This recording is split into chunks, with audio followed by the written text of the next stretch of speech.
Sherlock Holmes, A Study, in Scarlet, Chapter 1 to Chapter 7.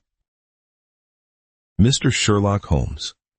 In the year 1878 I took my degree of Doctor of Medicine of the University of London and proceeded to Netley to go through the course prescribed for surgeons in the army. Having completed my studies there, I was duly attached to the 5th Northumberland Fusiliers as assistant surgeon. The regiment was stationed in India at the time, and before I could join it, the Second Afghan War had broken out. On landing at Bombay, I learned that my corps had advanced through the passes and was already deep in the enemy's country. I followed, however, with many other officers who were in the same situation as myself, and succeeded in reaching Kandahar in safety, where I found my regiment, and at once entered upon my new duties. The campaign brought honors and promotion to many, but for me, it had nothing but misfortune and disaster. I was removed from my brigade and attached to the Berkshires, with whom I served at the fatal Battle of Maiwand. There I was struck on the shoulder by a Jazal bullet, which shattered the bone and grazed the subclavian artery. I should have fallen into the hands of the murderous Ghazis had it not been for the devotion and courage shown by Murray, my orderly, who threw me across a pack horse and succeeded in bringing me safely to the British lines. Worn with pain and weak from the prolonged hardships which I had undergone, I was removed with a great train of wounded sufferers to the base hospital at Peshawar. Here I rallied, and had already improved so far as to be able to walk about the wards and even to bask a little upon the veranda when I was struck down by enteric fever, that curse of our Indian possessions. For months my life was despaired of, and when at last I came to myself and became convalescent, I was so weak and emaciated that a medical board determined that not a day should be lost in sending me back to England. I was dispatched accordingly in the troop ship Orontes and landed a month later on Portsmouth Jetty with my health irretrievably ruined, but with permission from a paternal government to spend the next 9 months in attempting to improve it. I had neither kith nor kin in England, and was therefore as free as air, or as free as an income of 11 shillings and 6pence a day will permit a man to be. Under such circumstances, I naturally gravitated to London, that great cesspool into which all the loungers and idlers of the empire are irresistibly drained. There I stayed for some time at a private hotel in the Strand, leading a comfortless, meaningless existence and spending such money as I had, considerably more freely than I ought. So alarming did the state of my finances become, that I soon realized that I must either leave the metropolis and rusticate somewhere in the country, or that I must make a complete alteration in my style of living. Choosing the latter alternative, I began by making up my mind to leave the hotel and to take up my quarters in some less pretentious and less expensive domicile. On the very day that I had come to this conclusion, I was standing at the Criterion Bar when someone tapped me on the shoulder, and turning round, I recognized young Stamford, who had been a dresser under me at Bart's. The sight of a friendly face in the great wilderness of London is a pleasant thing indeed to a lonely man. In old days, Stamford had never been a particular crony of mine, but now I hailed him with enthusiasm, and he, in his turn, appeared to be delighted to see me. In the exuberance of my joy, I asked him to lunch with me at the Holborn, and we started off together in a hansom. Whatever have you been doing with yourself, Watson?" he asked in undisguised wonder as we rattled through the crowded London streets. "You are as thin as a lath and as brown as a nut." I gave him a short sketch of my adventures, and had hardly concluded it by the time that we reached our destination. "Poor devil," he said commiseratingly, after he had listened to my misfortunes. "What are you up to now?" "Looking for lodgings," I answered. "Trying to solve the problem as to whether it is possible to get comfortable rooms at a reasonable price." "That's a strange thing," remarked my companion. "You are the second man today that has used that expression to me." "And who was the first?" I asked. "A fellow who is working at the chemical laboratory up at the hospital.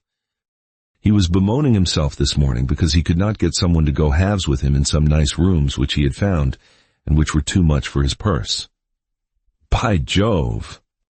I cried, "if he really wants someone to share the rooms and the expense, I am the very man for him. I should prefer having a partner to being alone." Young Stamford looked rather strangely at me over his wine-glass.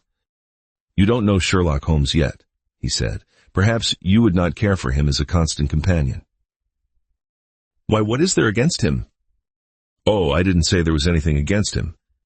He is a little queer in his ideas, an enthusiast in some branches of science.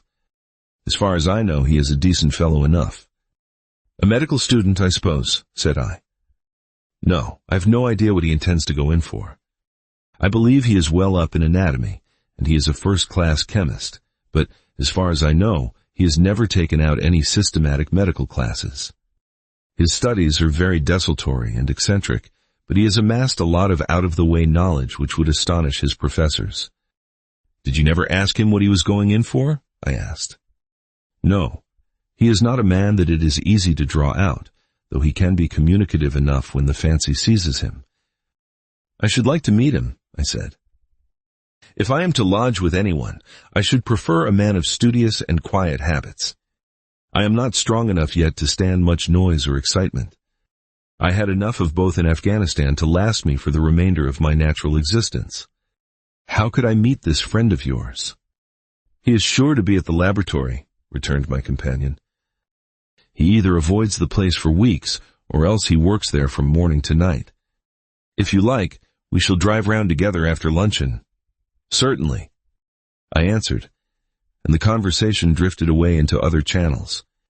As we made our way to the hospital after leaving the Holborn, Stamford gave me a few more particulars about the gentleman whom I proposed to take as a fellow lodger. You mustn't blame me if you don't get on with him, he said.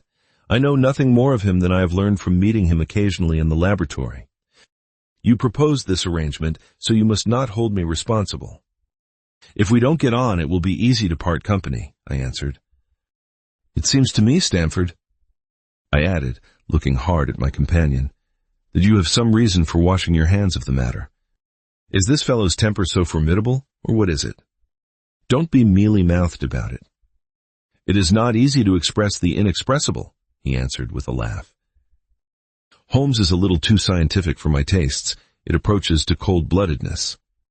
I could imagine his giving a friend a little pinch of the latest vegetable alkaloid, not out of malevolence, you understand, but simply out of a spirit of inquiry, in order to have an accurate idea of the effects.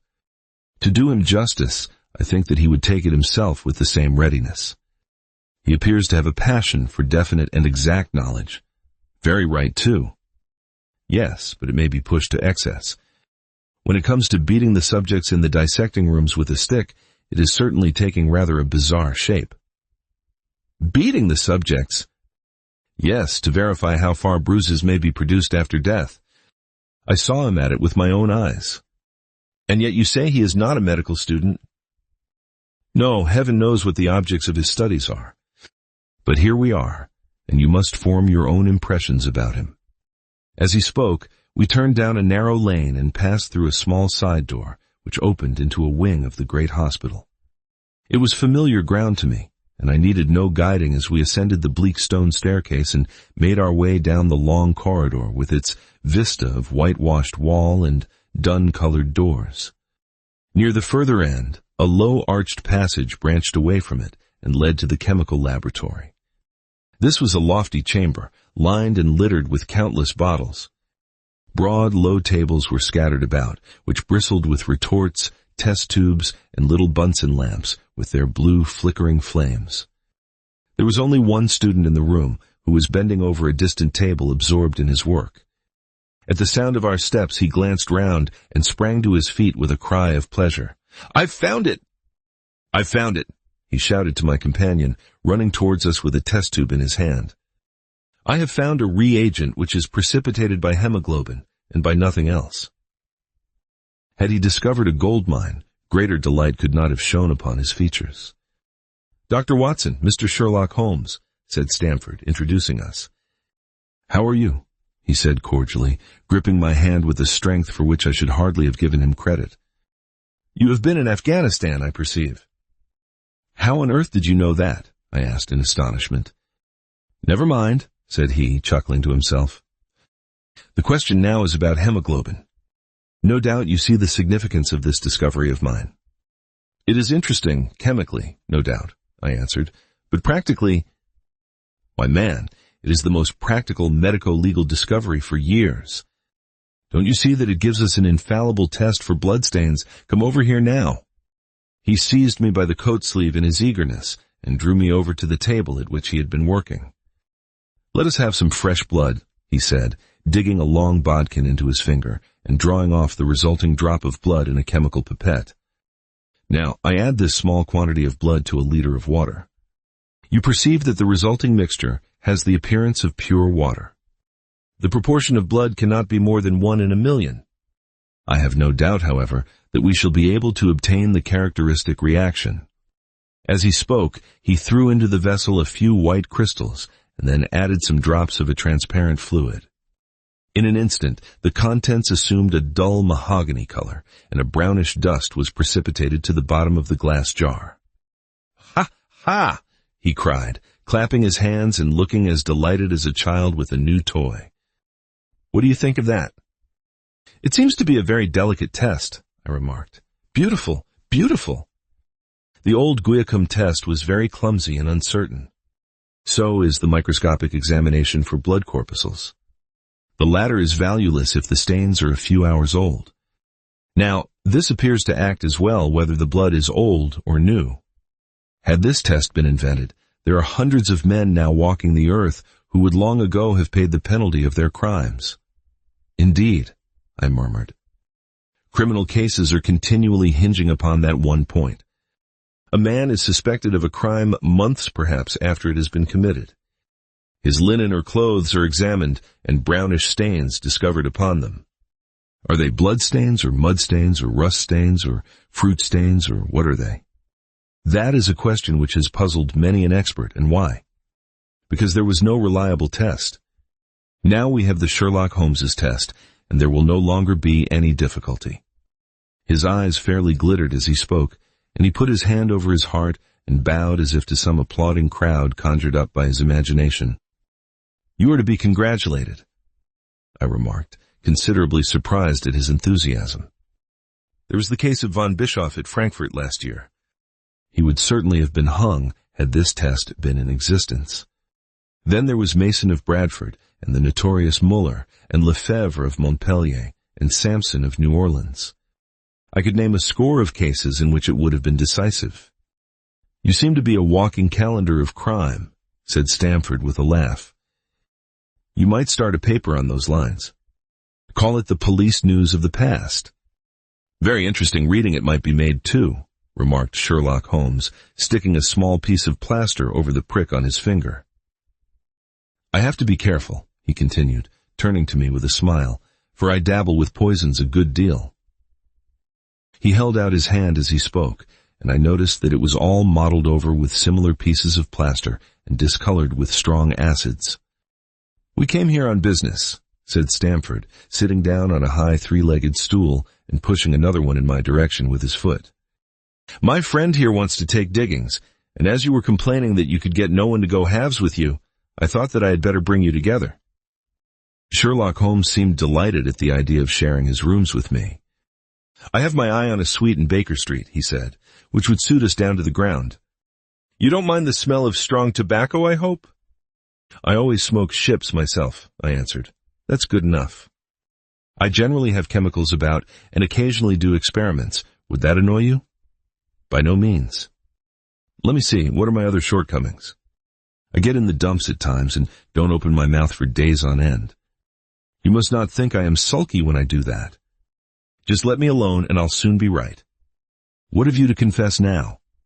It's just as well for two fellows to know the worst of one another before they begin to live together." I laughed at this cross-examination. "I keep a bullpup," I said, "and I object to rows because my nerves are shaken, and I get up at all sorts of ungodly hours, and I am extremely lazy. I have another set of vices when I'm well, but those are the principal ones at present." "Do you include violin playing in your category of rows?" he asked anxiously.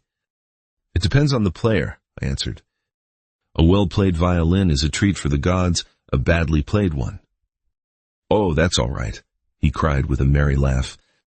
"I think we may consider the thing as settled, that is, if the rooms are agreeable to you." "When shall we see them?"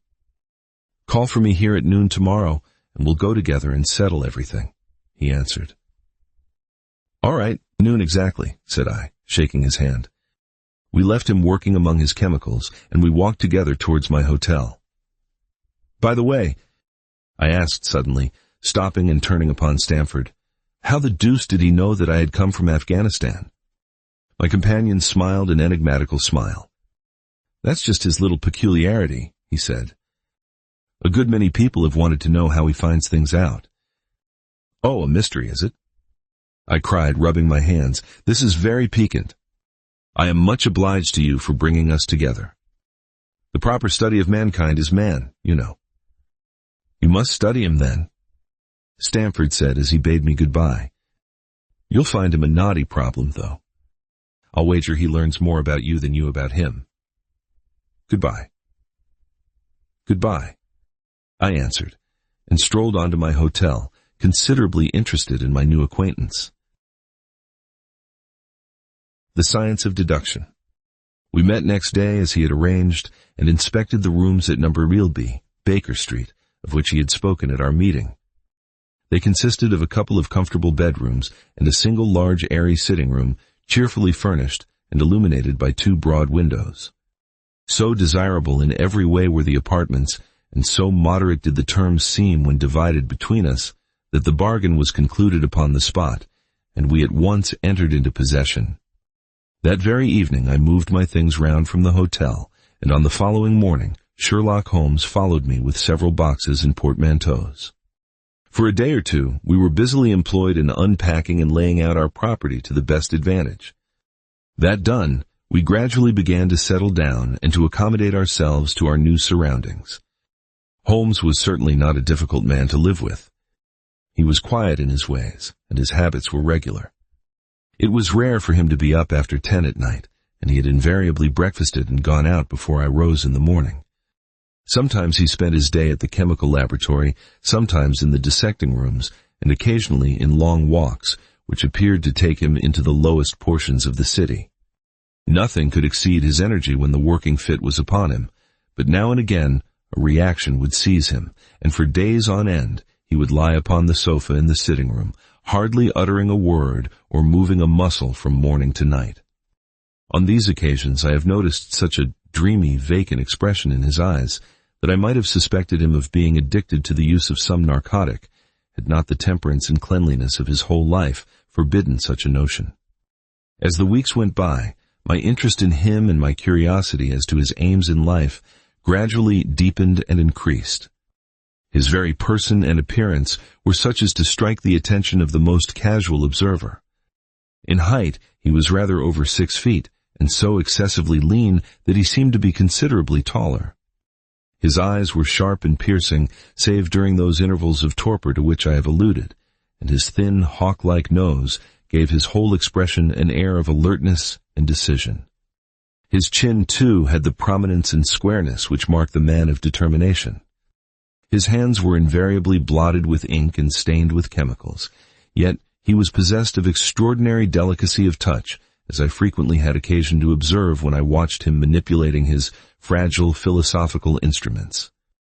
The reader may set me down as a hopeless busybody when I confess how much this man stimulated my curiosity, and how often I endeavored to break through the reticence which he showed on all that concerned himself. Before pronouncing judgment, however, be it remembered how objectless was my life, and how little there was to engage my attention. My health forbade me from venturing out unless the weather was exceptionally genial, and I had no friends who would call upon me and break the monotony of my daily existence. Under these circumstances, I eagerly hailed the little mystery which hung around my companion, and spent much of my time in endeavoring to unravel it. He was not studying medicine.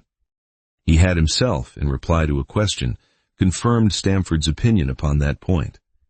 Neither did he appear to have pursued any course of reading which might fit him for a degree in science or any other recognized portal which would give him an entrance into the learned world. Yet his zeal for certain studies was remarkable, and within eccentric limits his knowledge was so extraordinarily ample and minute that his observations have fairly astounded me. Surely no man would work so hard or attain such precise information unless he had some definite end in view. Desultory readers are seldom remarkable for the exactness of their learning. No man burdens his mind with small matters unless he has some very good reason for doing so. His ignorance was as remarkable as his knowledge. Of contemporary literature, philosophy, and politics, he appeared to know next to nothing. Upon my quoting Thomas Carlyle, he inquired in the naivest way who he might be and what he had done. My surprise reached a climax, however, when I found incidentally that he was ignorant of the Copernican theory and of the composition of the solar system. That any civilized human being in this 19th century should not be aware that the earth traveled round the sun appeared to be to me such an extraordinary fact that I could hardly realize it. "You appear to be astonished," he said, smiling at my expression of surprise. "Now that I do know it, I shall do my best to forget it." "To forget it?" "You see," he explained, "I consider that a man's brain originally is like a little empty attic, and you have to stock it with such furniture as you choose. A fool takes in all the lumber of every sort that he comes across, so that the knowledge which might be useful to him gets crowded out, or at best is jumbled up with a lot of other things, so that he has a difficulty in laying his hands upon it. Now the skillful workman is very careful indeed as to what he takes into his brain attic. He will have nothing but the tools which may help him in doing his work, but of these he has a large assortment, and all in the most perfect order.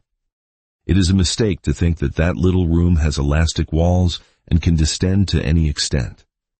Depend upon it. There comes a time when for every addition of knowledge you forget something that you knew before.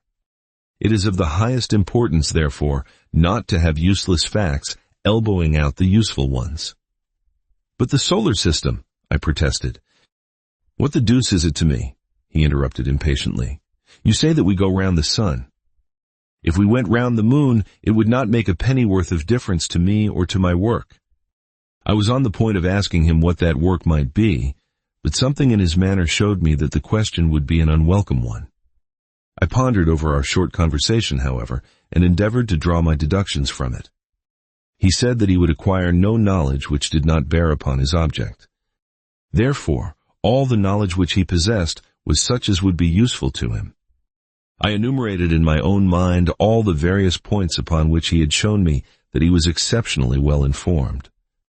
I even took a pencil and jotted them down. I could not help smiling at the document when I had completed it.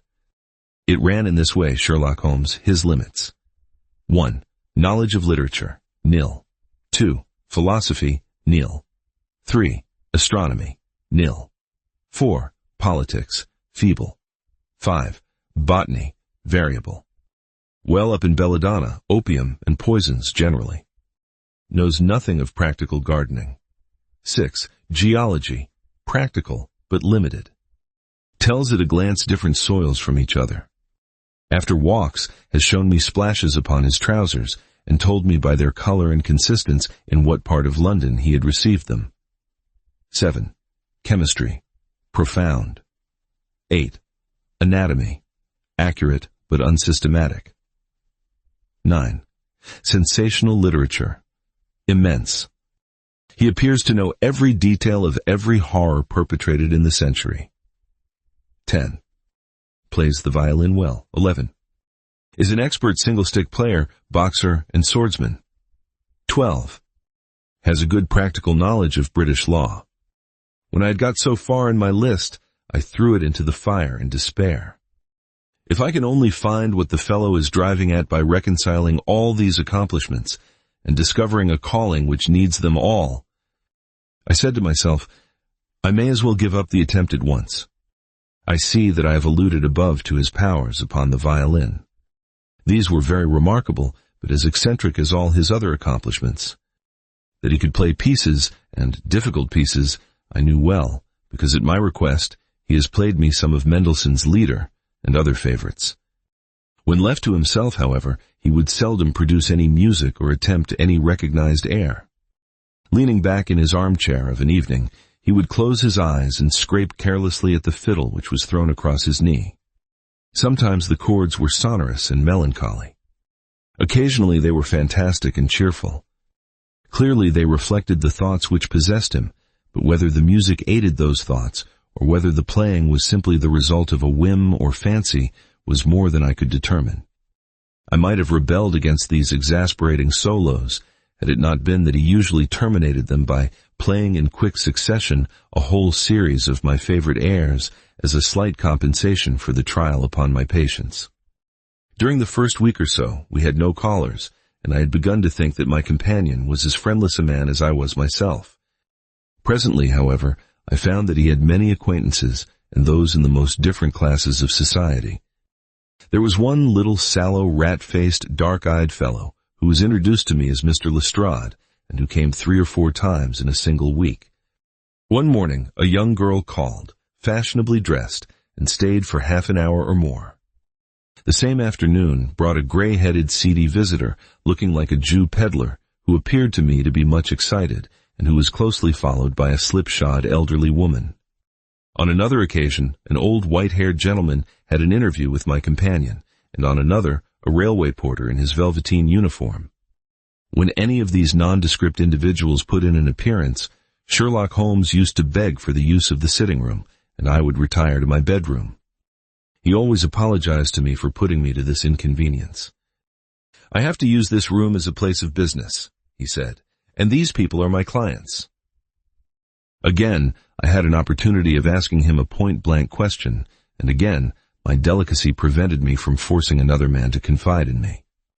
I imagined at the time that he had some strong reason for not alluding to it, but he soon dispelled the idea by coming round to the subject of his own accord. It was upon the 4th of March, as I have good reason to remember, that I rose somewhat earlier than usual, and found that Sherlock Holmes had not yet finished his breakfast. The landlady had become so accustomed to my late habits that my place had not been laid, nor my coffee prepared. With the unreasonable petulance of mankind, I rang the bell and gave a curt intimation that I was ready. Then I picked up a magazine from the table and attempted to while away the time with it, while my companion munched silently at his toast. One of the articles had a pencil mark at the heading, and I naturally began to run my eye through it. Its somewhat ambitious title was The Book of Life, and it attempted to show how much an observant man might learn by an accurate and systematic examination of all that came in his way. It struck me as being a remarkable mixture of shrewdness and of absurdity. The reasoning was close and intense, but the deductions appeared to me to be far-fetched and exaggerated. The writer claimed by a momentary expression, a twitch of a muscle or a glance of an eye, to fathom a man's inmost thoughts. Deceit, according to him, was an impossibility in the case of one trained to observation and analysis. His conclusions were as infallible as so many propositions of Euclid. So startling would his results appear to the uninitiated that until they learned the processes by which he had arrived at them, they might well consider him as a necromancer. "From a drop of water," said the writer, "a logician could infer the possibility of an Atlantic or a Niagara without having seen or heard of one or the other. So all life is a great chain, the nature of which is known whenever we are shown a single link of it. Like all other arts, the science of deduction and analysis is one which can only be acquired by long and patient study, nor is life long enough to allow any mortal to attain the highest possible perfection in it. Before turning to those moral and mental aspects of the matter which present the greatest difficulties, let the inquirer begin by mastering more elementary problems.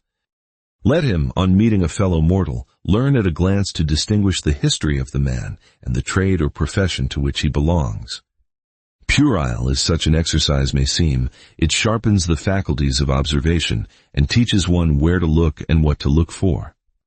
By a man's fingernails, by his coat sleeve, by his boot, by his trouser knees, by the callosities of his forefinger and thumb, by his expression, by his shirt cuffs, by each of these things, a man's calling is plainly revealed. That all united should fail to enlighten the competent inquirer in any case is almost inconceivable. What ineffable twaddle! I cried, slapping the magazine down on the table. I never read such rubbish in my life. "What is it?" asked Sherlock Holmes. "Why, this article," I said, pointing at it with my egg spoon as I sat down to my breakfast. I see that you have read it since you have marked it. I don't deny that it is smartly written. It irritates me, though. It is evidently the theory of some armchair lounger who evolves all these neat little paradoxes in the seclusion of his own study. It is not practical. I should like to see him clapped down in a third-class carriage on the Underground and asked to give the trades of all his fellow travelers. I would lay 1,000 to 1 against him. You would lose your money, Sherlock Holmes remarked calmly. As for the article, I wrote it myself. You? Yes, I have a turn both for observation and for deduction. The theories which I have expressed there, and which appear to you to be so chimerical, are really extremely practical, so practical that I depend upon them for my bread and cheese. And how? I asked involuntarily. Well, I have a trade of my own. I suppose I am the only one in the world. I'm a consulting detective, if you can understand what that is. Here in London we have lots of government detectives and lots of private ones. When these fellows are at fault, they come to me and I manage to put them on the right scent. They lay all the evidence before me, and I am generally able, by the help of my knowledge of the history of crime, to set them straight. There is a strong family resemblance about misdeeds, and if you have all the details of 1,000 at your finger ends, it is odd if you can't unravel the 1,001st. Lestrade is a well-known detective. He got himself into a fog recently over a forgery case, and that was what brought him here. And these other people? They are mostly sent on by private inquiry agencies. They are all people who are in trouble about something and want a little enlightening. I listen to their story, they listen to my comments, and then I pocket my fee. But do you mean to say, I said, that without leaving your room you can unravel some knot which other men can make nothing of, although they have seen every detail for themselves? Quite so. I have a kind of intuition that way. Now and again a case turns up which is a little more complex. Then I have to bustle about and see things with my own eyes. You see, I have a lot of special knowledge which I apply to the problem and which facilitates matters wonderfully. Those rules of deduction laid down in that article which aroused your scorn are invaluable to me in practical work. Observation with me is second nature. You appeared to be surprised when I told you, on our first meeting, that you had come from Afghanistan. You were told, no doubt. Nothing of the sort. I knew you came from Afghanistan. From long habit, the train of thoughts ran so swiftly through my mind that I arrived at the conclusion without being conscious of intermediate steps. There were such steps, however. The train of reasoning ran, here is a gentleman of a medical type, but with the air of a military man. Clearly an army doctor, then. He has just come from the tropics, for his face is dark, and that is not the natural tint of his skin, for his wrists are fair. He has undergone hardship and sickness, as his haggard face says clearly. His left arm has been injured. He holds it in a stiff and unnatural manner. Where in the tropics could an English army doctor have seen much hardship and got his arm wounded? Clearly in Afghanistan. The whole train of thought did not occupy a second. I then remarked that you came from Afghanistan, and you were astonished. It is simple enough as you explain it, I said, smiling. You remind me of Edgar Allan Poe's Dupin. I had no idea that such individuals did exist outside of stories. Sherlock Holmes rose and lit his pipe. No doubt you think that you are complimenting me and comparing me to Dupin, he observed. Now, in my opinion, Dupin was a very inferior fellow. That trick of his of breaking in on his friend's thoughts with an apropos remark after a quarter of an hour's silence is really very showy and superficial. He had some analytical genius, no doubt, but he was by no means such a phenomenon as Poe appeared to imagine. Have you read Gaboriau's works? I asked. Does Lecoq come up to your idea of a detective? Sherlock Holmes sniffed sardonically. Lecoq was a miserable bungler, he said in an angry voice. He had only one thing to recommend him, and that was his energy. That book made me positively ill. The question was how to identify an unknown prisoner. I could have done it in 24 hours. Lecoq took 6 months or so. It might be made a textbook for detectives to teach them what to avoid. I felt rather indignant at having two characters whom I had admired treated in this cavalier style. I walked over to the window and stood looking out into the busy street. This fellow may be very clever. I said to myself, but he is certainly very conceited. There are no crimes and no criminals in these days, he said querulously. What is the use of having brains in our profession? I know well that I have it in me to make my name famous. No man lives or has ever lived who has brought the same amount of study and of natural talent to the detection of crime which I have done. And what is the result? There is no crime to detect, or at most, some bungling villainy with a motive so transparent that even a Scotland Yard official can see through it. I was still annoyed at his bumptious style of conversation. I thought it best to change the topic. I wonder what that fellow's looking for, I asked, pointing to a stalwart, plainly dressed individual who was walking slowly down the other side of the street, looking anxiously at the numbers. He had a large blue envelope in his hand and was evidently the bearer of a message. You mean the retired sergeant of Marines, said Sherlock Holmes. Brag and bounce, thought I to myself. He knows that I cannot verify his guess. The thought had hardly passed through my mind when the man whom we were watching caught sight of the number on our door and ran rapidly across the roadway. We heard a loud knock, a deep voice below, and heavy steps ascending the stair. For Mr. Sherlock Holmes, he said, stepping into the room and handing my friend the letter. Here was an opportunity of taking the conceit out of him. He little thought of this when he made that random shot. May I ask, my lad, I said in the blandest voice, what your trade may be. Commissionaire, sir, he said gruffly, uniform away for repairs. And you were? I asked, with a slightly malicious glance at my companion. A sergeant, sir, Royal Marine Light Infantry, sir. No answer. Right, sir. He clicked his heels together, raised his hand in a salute, and was gone. The Lauriston Gardens mystery. I confess that I was considerably startled by this fresh proof of the practical nature of my companion's theories. My respect for his powers of analysis increased wondrously. There still remained some lurking suspicion in my mind, however, that the whole thing was a prearranged episode intended to dazzle me, though what earthly object he could have in taking me in was past my comprehension. When I looked at him, he had finished reading the note, and his eyes had assumed the vacant, lackluster expression which showed mental abstraction. How in the world did you deduce that? I asked. Deduce what? Said he petulantly. Why, that he was a retired sergeant of Marines. I have no time for trifles, he answered brusquely, then with a smile. Excuse my rudeness. You broke the thread of my thoughts, but perhaps it is as well. So you actually were not able to see that that man was a sergeant of Marines? No, indeed. It was easier to know it than to explain why I knew it. If you were asked to prove that 2 and 2 made 4, you might find some difficulty, and yet you were quite sure of the fact. Even across the street I could see a great blue anchor tattooed on the back of the fellow's hand. That smacked of the sea. He had a military carriage, however, and regulation side whiskers. There we have the Marine. He was a man with some amount of self-importance and a certain air of command. You must have observed the way in which he held his head and swung his cane. A steady, respectable, middle-aged man, too, on the face of him, all facts which led me to believe that he had been a sergeant. Wonderful, I ejaculated. Commonplace, said Holmes, though I thought from his expression that he was pleased at my evident surprise and admiration.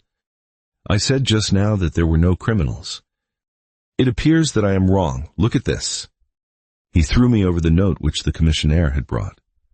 Why? I cried as I cast my eye over it. This is terrible. It does seem to be a little out of the common, he remarked calmly. Would you mind reading it to me aloud? This is the letter which I read to him. My dear Mr. Sherlock Holmes. There has been a bad business during the night at 3, Lauriston Gardens, off the Brixton road. Our man on the beat saw a light there about 2 in the morning, and as the house was an empty one, suspected that something was amiss.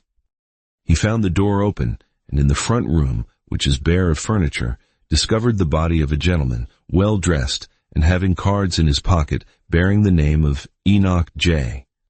Drebber, Cleveland, Ohio, USA. There had been no robbery, nor is there any evidence as to how the man met his death. There are marks of blood in the room, but there is no wound upon his person. We are at a loss as to how he came into the empty house. Indeed, the whole affair is a puzzler. If you can come round to the house any time before 12, you will find me there. I have left everything in statu quo until I hear from you. If you are unable to come, I shall give you fuller details, and would esteem it a great kindness if you would favor me with your opinion. Yours faithfully, Tobias Gregson.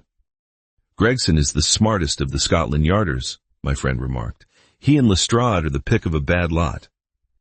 They are both quick and energetic, but conventional, shockingly so. They have their knives into one another, too. They are as jealous as a pair of professional beauties. There will be some fun over this case if they are both put upon the scent. I was amazed at the calm way in which he rippled on. Surely there is not a moment to be lost. I cried, "Shall I go and order you a cab?" "I'm not sure about whether I shall go. I am the most incurably lazy devil that ever stood in shoe leather, that is, when the fit is on me, for I can be spry enough at times. Why, it is just such a chance as you have been longing for."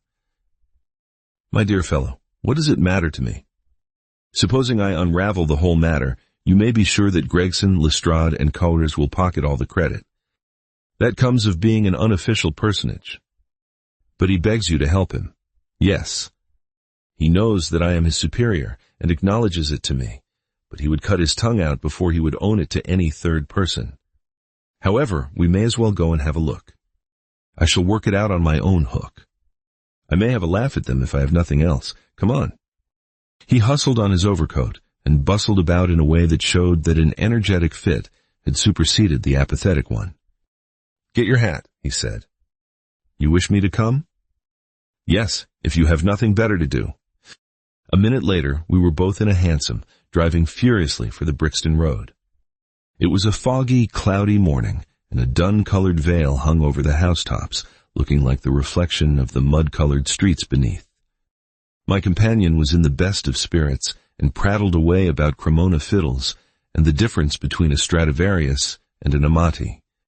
As for myself, I was silent, for the dull weather and the melancholy business upon which we were engaged depressed my spirits. "You don't seem to give much thought to the matter in hand," I said at last, interrupting Holmes's musical disquisition. "No data yet," he answered.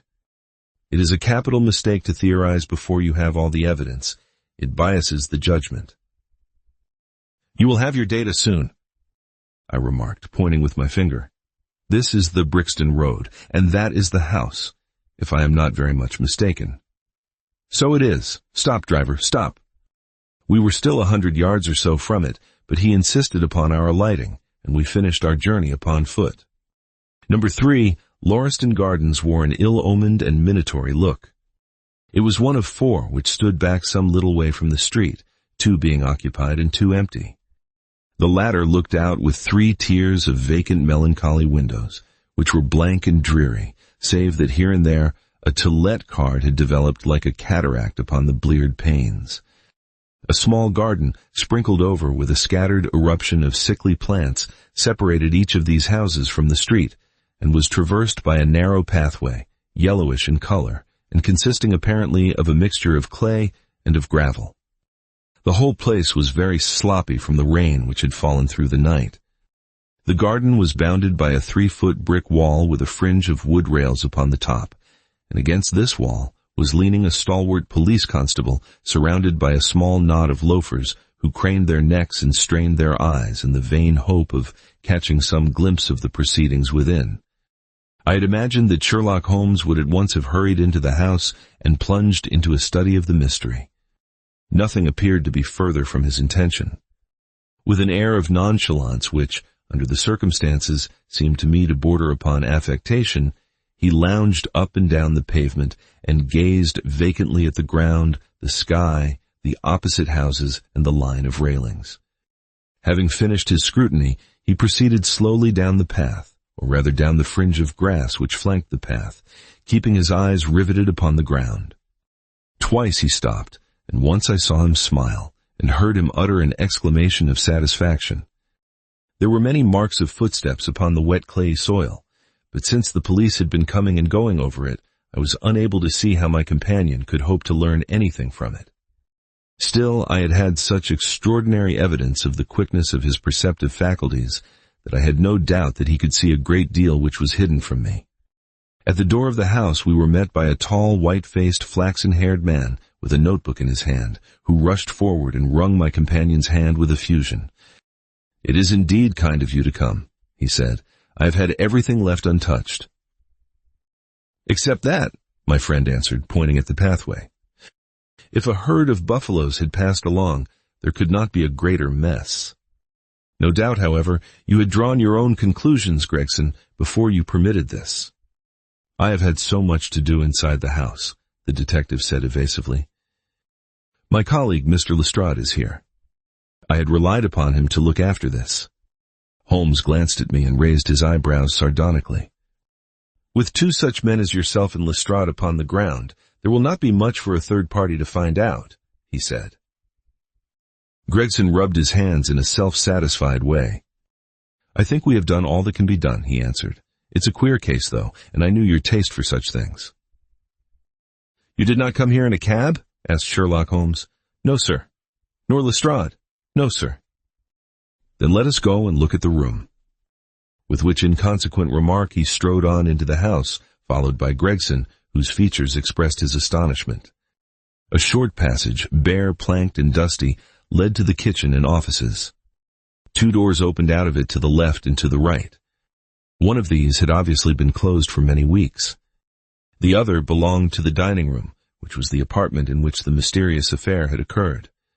Holmes walked in, and I followed him with that subdued feeling at my heart which the presence of death inspires. It was a large square room, looking all the larger from the absence of all furniture. A vulgar flaring paper adorned the walls, but it was blotched in places with mildew, and here and there great strips had become detached and hung down, exposing the yellow plaster beneath. Opposite the door was a showy fireplace, surmounted by a mantelpiece of imitation white marble. On one corner of this was stuck the stump of a red wax candle. The solitary window was so dirty that the light was hazy and uncertain, giving a dull gray tinge to everything, which was intensified by the thick layer of dust which coated the whole apartment. All these details I observed afterwards. At present, my attention was centered upon the single grim, motionless figure which lay stretched upon the boards, with vacant, sightless eyes staring up at the discolored ceiling. It was that of a man about 43 or 44 years of age, middle-sized, broad-shouldered, with crisp, curling black hair and a short, stubbly beard. He was dressed in a heavy broadcloth frock coat and waistcoat, with light-colored trousers and immaculate collar and cuffs. A top hat, well brushed and trim, was placed upon the floor beside him. His hands were clenched and his arms thrown abroad, while his lower limbs were interlocked, as though his death struggle had been a grievous one. On his rigid face there stood an expression of horror, and as it seemed to me, of hatred, such as I have never seen upon human features. This malignant and terrible contortion, combined with the low forehead, blunt nose, and prognathous jaw, gave the dead man a singularly simious and ape-like appearance, which was increased by his writhing, unnatural posture. I have seen death in many forms, but never has it appeared to me in a more fearsome aspect than in that dark, grimy apartment which looked out upon one of the main arteries of suburban London. Lestrade, lean and ferret-like as ever, was standing by the doorway and greeted my companion and myself. "This case will make a stir, sir," he remarked. "It beats anything I have seen, and I am no chicken." "There is no clue," said Gregson. "None at all," chimed in Lestrade. Sherlock Holmes approached the body, and kneeling down, examined it intently. "You are sure that there is no wound?" he asked, pointing to numerous gouts and splashes of blood which lay all round. "Positive," cried both detectives. "Then, of course, this blood belongs to a second individual, presumably the murderer, if murder has been committed. It reminds me of the circumstances attendant on the death of Van Jansen in Utrecht in the year 34. Do you remember the case, Gregson?" "No, sir." "Read it up, you really should. There is nothing new under the sun. It has all been done before." As he spoke, his nimble fingers were flying here, there, and everywhere, feeling, pressing, unbuttoning, examining, while his eyes wore the same faraway expression which I have already remarked upon. So swiftly was the examination made that one would hardly have guessed the minuteness with which it was conducted. Finally, he sniffed the dead man's lips and then glanced at the soles of his patent leather boots. "He has not been moved at all?" he asked. "No more than was necessary for the purposes of our examination." "You can take him to the mortuary now," he said. "There's nothing more to be learned." Gregson had a stretcher and 4 men at hand. At his call they entered the room, and the stranger was lifted and carried out. As they raised him, a ring tinkled down and rolled across the floor. Lestrade grabbed it up and stared at it with mystified eyes. "There's been a woman here," he cried. "It's a woman's wedding ring." He held it out, as he spoke, upon the palm of his hand. We all gathered round him and gazed at it. There could be no doubt that that circlet of plain gold had once adorned the finger of a bride. "This complicates matters," said Gregson. "Heaven knows they were complicated enough before." "You're sure it doesn't simplify them?" observed Holmes. "There's nothing to be learned by staring at it. What did you find in his pockets?" "We have it all here," said Gregson, pointing to a litter of objects upon one of the bottom steps of the stairs. "A gold watch number 97163 by Barrad of London. Gold Albert chain, very heavy and solid. Gold ring with Masonic device. Gold pin, bulldog's head with rubies as eyes. Russian leather card case with cards of Enoch J. Drebber of Cleveland, corresponding with the EJD upon the linen. No purse but loose money to the extent of £7.13.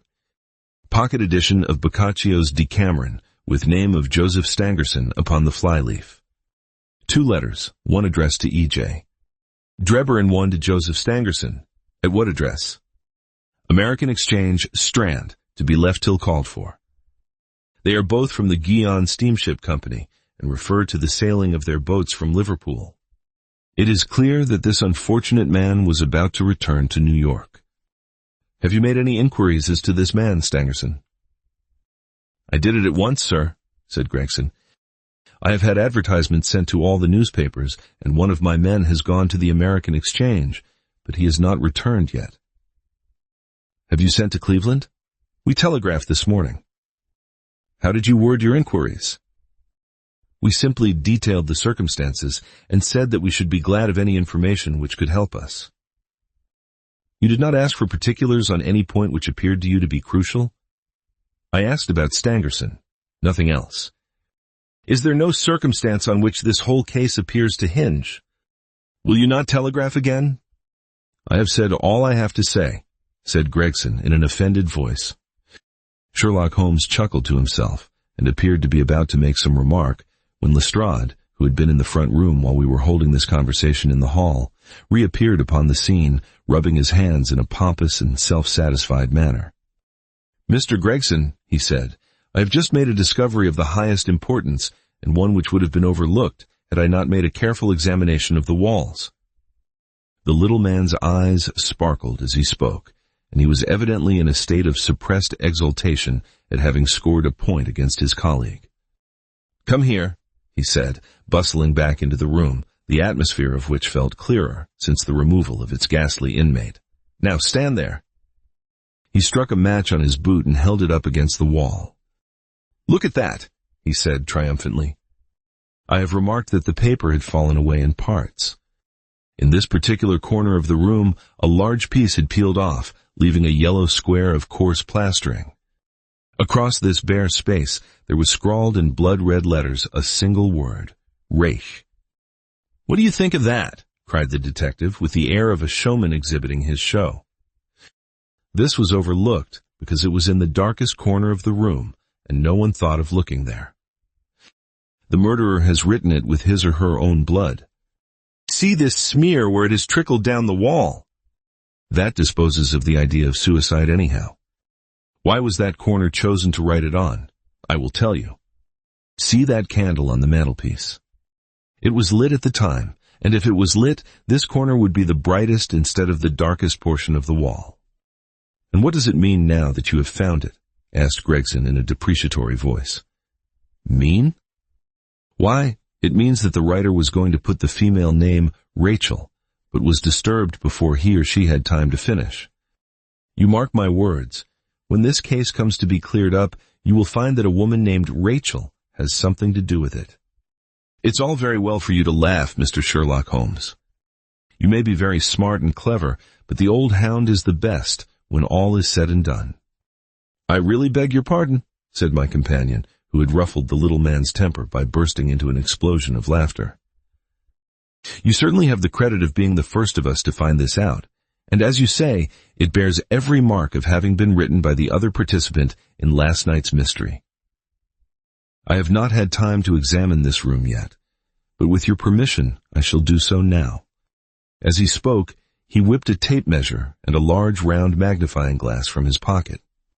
With these two implements, he trotted noiselessly about the room, sometimes stopping, occasionally kneeling, and once lying flat upon his face.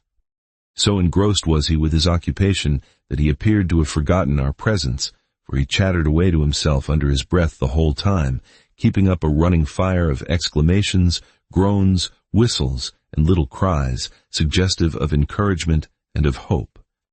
As I watched him, I was irresistibly reminded of a pure-blooded, well-trained foxhound as it dashes backwards and forwards through the covert, whining in its eagerness until it comes across the lost scent. For 20 minutes or more he continued his researches, measuring with the most exact care the distance between marks which were entirely invisible to me, and occasionally applying his tape to the walls in an equally incomprehensible manner. In one place, he gathered up very carefully a little pile of gray dust from the floor and packed it away in an envelope.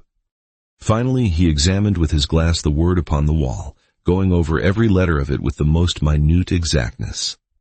This done, he appeared to be satisfied, for he replaced his tape and his glass in his pocket. "They say that genius is an infinite capacity for taking pains," he remarked with a smile. "It's a very bad definition, but it does apply to detective work." Gregson and Lestrade had watched the maneuvers of their amateur companion with considerable curiosity and some contempt. They evidently failed to appreciate the fact, which I had begun to realize, that Sherlock Holmes's smallest actions were all directed towards some definite and practical end. "What do you think of it, sir?" they both asked. "It would be robbing you of the credit of the case if I was to presume to help you," remarked my friend. "You are doing so well now that it would be a pity for anyone to interfere." There was a world of sarcasm in his voice as he spoke. "If you will let me know how your investigations go," he continued, "I shall be happy to give you any help I can. In the meantime, I should like to speak to the constable who found the body. Can you give me his name and address?" Lestrade glanced at his notebook. "John Rance," he said. "He is off duty now. You will find him at 46, Audley Court, Kennington Park Gate." Holmes took a note of the address. "Come along, Doctor," he said. "We shall go and look him up. I'll tell you one thing which may help you in the case," he continued, turning to the two detectives. "There has been murder done, and the murderer was a man. He was more than 6 feet high, was in the prime of life, had small feet for his height, wore coarse, square-toed boots, and smoked a Trichinopoly cigar. He came here with his victim in a 4-wheeled cab, which was drawn by a horse with 3 old shoes and 1 new one on his off foreleg. In all probability, the murderer had a florid face, and the fingernails of his right hand were remarkably long. These are only a few indications, but they may assist you." Lestrade and Gregson glanced at each other with an incredulous smile. "If this man was murdered, how was it done?" asked the former. "Poison," said Sherlock Holmes curtly, and strode off. "One other thing, Lestrade," he added, turning round at the door.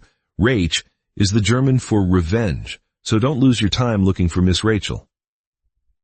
With which Parthian shot he walked away, leaving the two rivals open-mouthed behind him. What John Rance had to tell. It was 1 o'clock when we left number 3, Lauriston Gardens.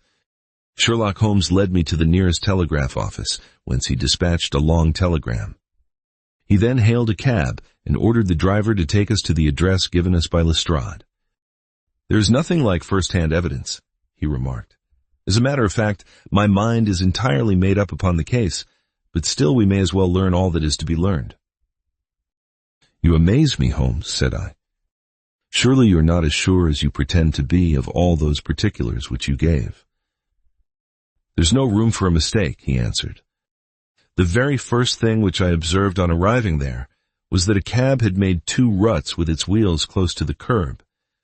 Now, up to last night, we have had no rain for a week, so that those wheels which left such a deep impression must have been there during the night.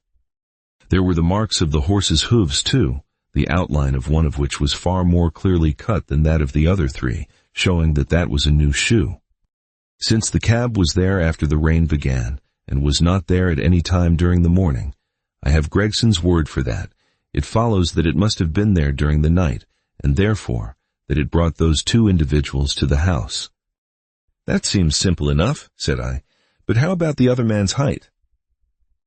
"Why, the height of a man, in 9 cases out of 10, can be told from the length of his stride. It is a simple calculation enough, though there is no use my boring you with figures. I had this fellow's stride both on the clay outside and on the dust within. Then I had a way of checking my calculation. When a man writes on a wall, his instinct leads him to write about the level of his own eyes. Now that writing was just over 6 feet from the ground, it was child's play." "And his age?" I asked. "Well, if a man can stride 4.5 feet without the smallest effort, he can't be quite in the sere and yellow. That was the breadth of a puddle on the garden walk which he had evidently walked across. Patent leather boots had gone round, and square toes had hopped over. There is no mystery about it at all. I am simply applying to ordinary life a few of those precepts of observation and deduction which I advocated in that article. Is there anything else that puzzles you?" "The fingernails and the trichinopoly," I suggested. "The writing on the wall was done with a man's forefinger dipped in blood. My glass allowed me to observe that the plaster was slightly scratched in doing it, which would not have been the case if the man's nail had been trimmed. I gathered up some scattered ash from the floor. It was dark in color and flaky, such an ash as is only made by a trichinopoly. I have made a special study of cigar ashes. In fact, I have written a monograph upon the subject. I flatter myself that I can distinguish at a glance the ash of any known brand, either of cigar or of tobacco. It is just in such details that the skilled detective differs from the Gregson and Lestrade type." "And the florid face?" I asked. "Ah, that was a more daring shot, though I have no doubt that I was right. You must not ask me that at the present state of the affair." I passed my hand over my brow. "My head is in a whirl," I remarked. "The more one thinks of it, the more mysterious it grows. How came these 2 men, if there were 2 men, into an empty house? What has become of the cabman who drove them? How could one man compel another to take poison? Where did the blood come from? What was the object of the murderer, since robbery had no part in it? How came the woman's ring there? Above all, why should the second man write up the German word Rach before decamping? I confess that I cannot see any possible way of reconciling all these facts." My companion smiled approvingly. "You sum up the difficulties of the situation succinctly and well," he said. "There is much that is still obscure, though I have quite made up my mind on the main facts. As to poor Lestrade's discovery, it was simply a blind intended to put the police upon a wrong track by suggesting socialism and secret societies. It was not done by a German. The A, if you noticed, was printed somewhat after the German fashion. Now, a real German invariably prints in the Latin character, so that we may safely say that this was not written by one, but by a clumsy imitator who overdid his part. It was simply a ruse to divert inquiry into a wrong channel. I'm not going to tell you much more of the case, Doctor. You know a conjurer gets no credit when once he has explained his trick, and if I show you too much of my method of working, you will come to the conclusion that I am a very ordinary individual after all. I shall never do that." I answered, "You have brought detection as near an exact science as it ever will be brought in this world. My companion flushed up with pleasure at my words and the earnest way in which I uttered them. I had already observed that he was as sensitive to flattery on the score of his art as any girl could be of her beauty. "I'll tell you one other thing," he said.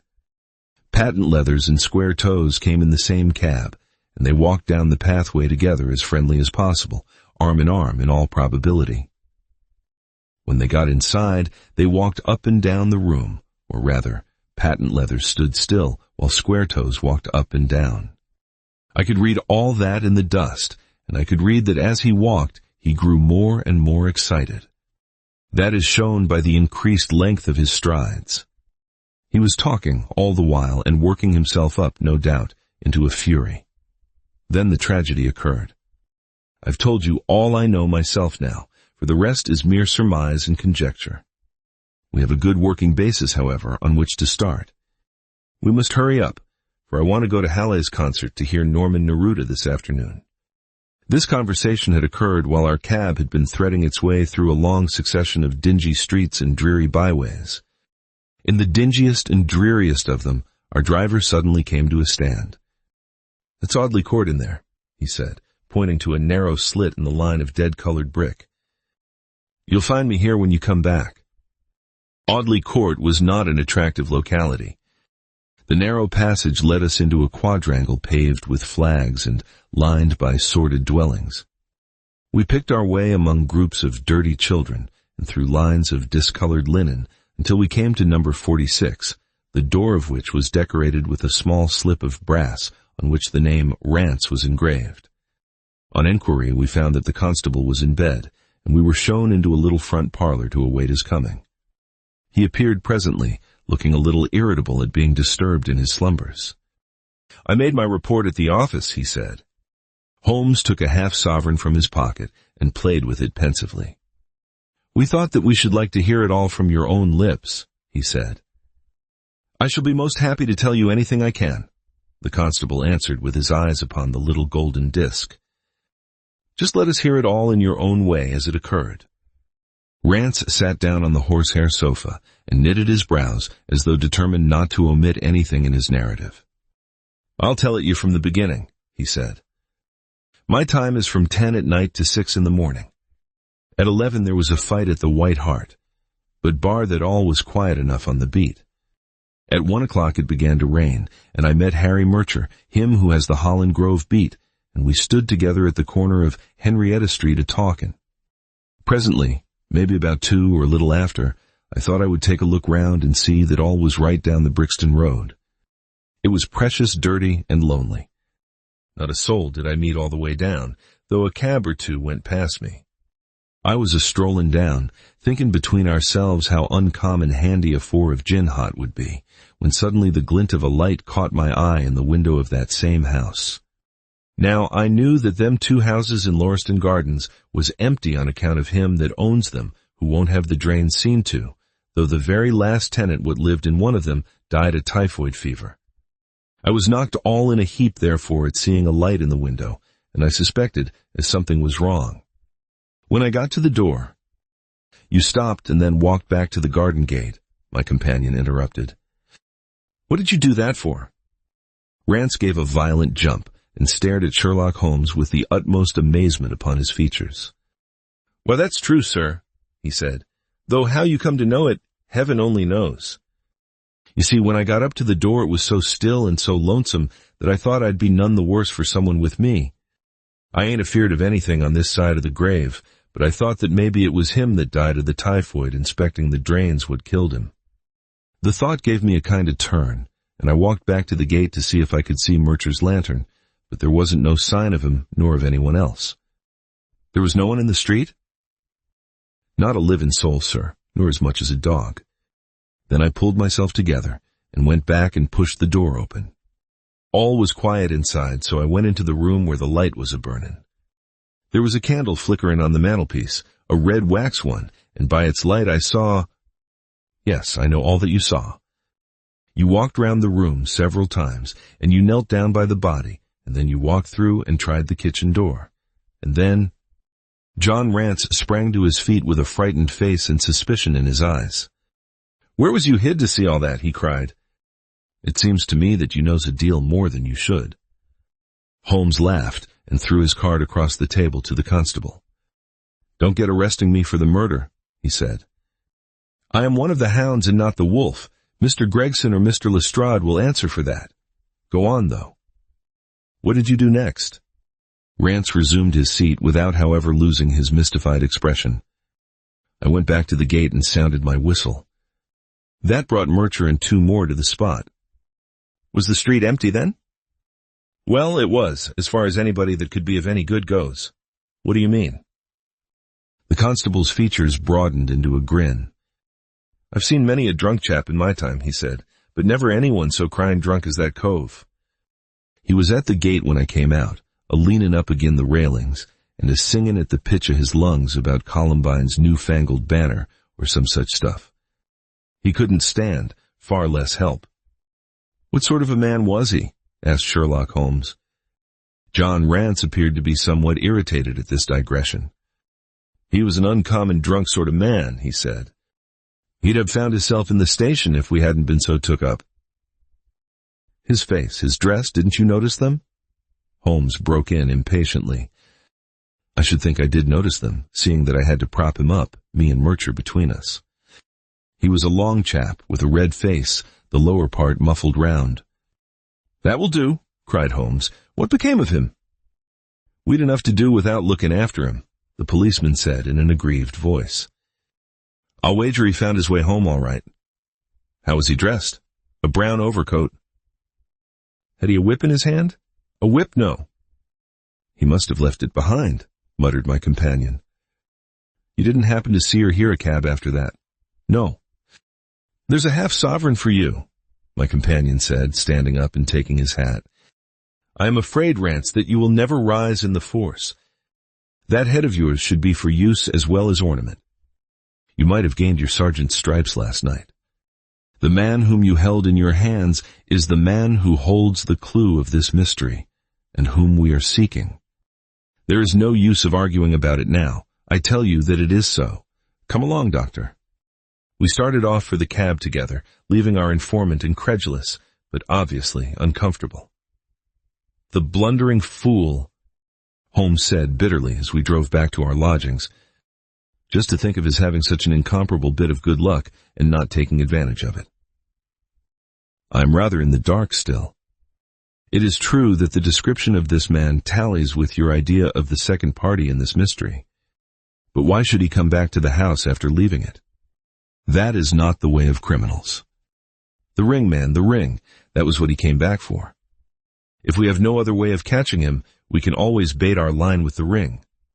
I shall have him, Doctor. I'll lay you 2-to-1 that I have him. I must thank you for it all. I might not have gone but for you, and so have missed the finest study I ever came across. A study in Scarlet, eh? Why shouldn't we use a little art jargon? There's the scarlet thread of murder running through the colorless skein of life, and our duty is to unravel it and isolate it and expose every inch of it. And now for lunch, and then for Norman Neruda. Her attack and her bowing are splendid. What's that little thing of Chopin's she plays so magnificently? Tra-la-la-lira-lira-lay. Leaning back in the cab, this amateur bloodhound caroled away like a lark, while I meditated upon the many-sidedness of the human mind. Our advertisement brings a visitor. Our morning's exertions had been too much for my weak health, and I was tired out in the afternoon. After Holmes's departure for the concert, I lay down upon the sofa and endeavored to get a couple of hours' sleep. It was a useless attempt.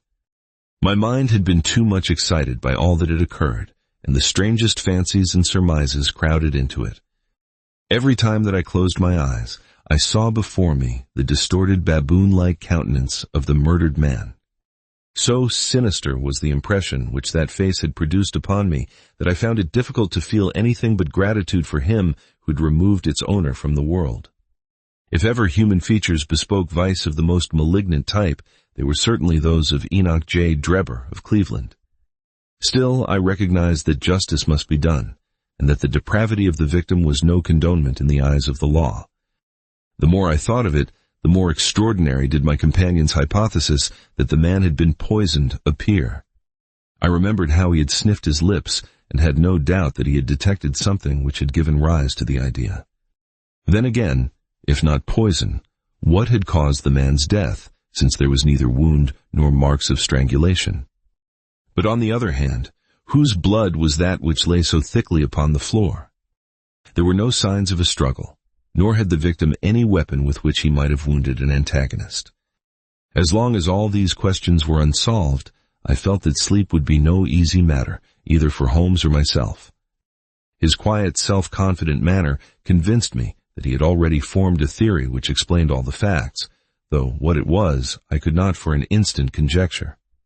He was very late in returning, so late that I knew that the concert could not have detained him all the time. Dinner was on the table before he appeared. "It was magnificent," he said as he took his seat. "Do you remember what Darwin says about music? He claims that the power of producing and appreciating it existed among the human race long before the power of speech was arrived at. Perhaps that is why we are so subtly influenced by it. There are vague memories in our souls of those misty centuries when the world was in its childhood." "That's rather a broad idea," I remarked. "One's ideas must be as broad as nature, if they are to interpret nature," he answered. "What's the matter? You're not looking quite yourself. This Brixton Road affair has upset you." "To tell the truth, it has," I said. "I ought to be more case-hardened after my Afghan experiences. I saw my own comrades hacked to pieces at Maiwand without losing my nerve. I can understand.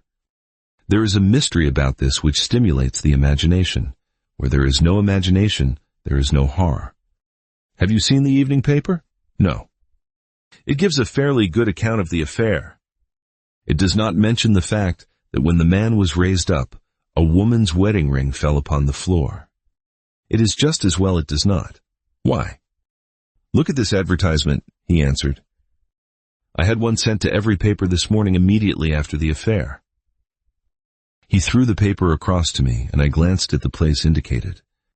It was the first announcement in the Found column. "In Brixton Road this morning," it ran, "a plain gold wedding ring found in the roadway between the White Hart Tavern and Holland Grove. Apply Dr. Watson, Ibigisibel B. Baker Street, between 8 and 9 this evening." "Excuse my using your name," he said.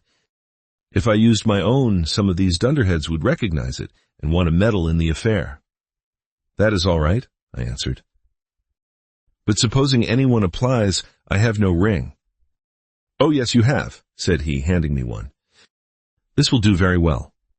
It is almost a facsimile. And who do you expect will answer this advertisement?" "Why, the man in the brown coat, our florid friend with the square toes. If he does not come himself, he will send an accomplice." "Would he not consider it as too dangerous?" "Not at all. If my view of the case is correct, and I have every reason to believe that it is, this man would rather risk anything than lose the ring. According to my notion, he dropped it while stooping over Drebber's body and did not miss it at the time. After leaving the house, he discovered his loss and hurried back, but found the police already in possession, owing to his own folly in leaving the candle burning. He had to pretend to be drunk in order to allay the suspicions which might have been aroused by his appearance at the gate. Now put yourself in that man's place. On thinking the matter over, it must have occurred to him that it was possible that he had lost the ring in the road after leaving the house. What would he do then? He would eagerly look out for the evening papers in the hope of seeing it among the articles found. His eye, of course, would light upon this. He would be overjoyed. Why should he fear a trap? There would be no reason in his eyes why the finding of the ring should be connected with the murder. He would come. He will come. "You shall see him within an hour?" "And then?" I asked. "Oh, you can leave me to deal with him then. Have you any arms?" "I have my old service revolver and a few cartridges." "You'd better clean it and load it. He will be a desperate man, and though I shall take him unawares, it is as well to be ready for anything." I went to my bedroom and followed his advice. When I returned with the pistol, the table had been cleared, and Holmes was engaged in his favorite occupation of scraping upon his violin. "The plot thickens," he said as I entered. "I have just had an answer to my American telegram. My view of the case is the correct one. And that is? I asked eagerly. My fiddle would be the better for new strings, he remarked. Put your pistol in your pocket. When the fellow comes, speak to him in an ordinary way. Leave the rest to me. Don't frighten him by looking at him too hard. It is 8 o'clock now, I said, glancing at my watch. Yes. He will probably be here in a few minutes. Open the door slightly. That will do. Now put the key on the inside. Thank you. This is a queer old book I picked up at a stall yesterday, De Jure Intelligentes, published in Latin at Liège in the Lowlands in 1642. Charles's head was still firm on his shoulders when this little brown-backed volume was struck off. Who is the printer? Philippe de Croix, whoever he may have been. On the fly-leaf, in very faded ink, is written Ex Libris Guglielmi White. I wonder who William White was. Some pragmatical 17th-century lawyer, I suppose. His writing has a legal twist about it. Here comes our man, I think. As he spoke, there was a sharp ring at the bell. Sherlock Holmes rose softly and moved his chair in the direction of the door. We heard the servant pass along the hall and the sharp click of the latch as she opened it. Does Dr. Watson live here? Asked a clear but rather harsh voice. We could not hear the servant's reply, but the door closed and someone began to ascend the stairs. The footfall was an uncertain and shuffling one. A look of surprise passed over the face of my companion as he listened to it. It came slowly along the passage, and there was a feeble tap at the door. Come in, I cried. At my summons, instead of the man of violence whom we expected, a very old and wrinkled woman hobbled into the apartment. She appeared to be dazzled by the sudden blaze of light, and after dropping a curtsy, she stood blinking at us with her bleared eyes and fumbling in her pocket with nervous, shaky fingers. I glanced at my companion, and his face had assumed such a disconsolate expression that it was all I could do to keep my countenance. The old crone drew out an evening paper and pointed at our advertisement. It's this as has brought me, good gentlemen, she said, dropping another curtsy, a gold wedding ring in the Brixton Road. It belongs to my girl Sally, as was married only this time 12-month, which her husband is steward aboard a Union boat, and what he'd say if he come home and found her without a ring is more than I can think, he being short enough at the best of times, but more especially when he has the drink. If it please you, she went to the circus last night along with— Is that a ring? I asked. The Lord be thanked, cried the old woman. Sally will be a glad woman this night. That's the ring. And what may your address be? I inquired, taking up a pencil. 13 Duncan Street, Houndsditch. A weary way from here. The Brixton Road does not lie between any circus and Houndsditch, said Sherlock Holmes sharply. The old woman faced round and looked keenly at him from her little red-rimmed eyes. The gentleman asked me for my address, she said. Sally lives in lodgings at 3 Mayfield Place, Peckham. And your name is? My name is Sawyer. Hers is Dennis, which Tom Dennis married her, and a smart, clean lad, too, as long as he's at sea, and no steward in the company more thought of. But when on shore, what with the women and what with liquor shops— Here is your ring, Mrs. Sawyer. I interrupted, in obedience to a sign from my companion. It clearly belongs to your daughter, and I am glad to be able to restore it to the rightful owner. With many mumbled blessings and protestations of gratitude, the old crone packed it away in her pocket and shuffled off down the stairs. Sherlock Holmes sprang to his feet the moment that she was gone and rushed into his room. He returned in a few seconds enveloped in an ulster and a cravat. I'll follow her, he said hurriedly. She must be an accomplice and will lead me to him. Wait up for me. The hall door had hardly slammed behind our visitor before Holmes had descended the stair. Looking through the window, I could see her walking feebly along the other side, while her pursuer dogged her some little distance behind. Either his whole theory is incorrect, I thought to myself, or else he will be led now to the heart of the mystery. There was no need for him to ask me to wait up for him, for I felt that sleep was impossible until I heard the result of his adventure. It was close upon 9 when he set out.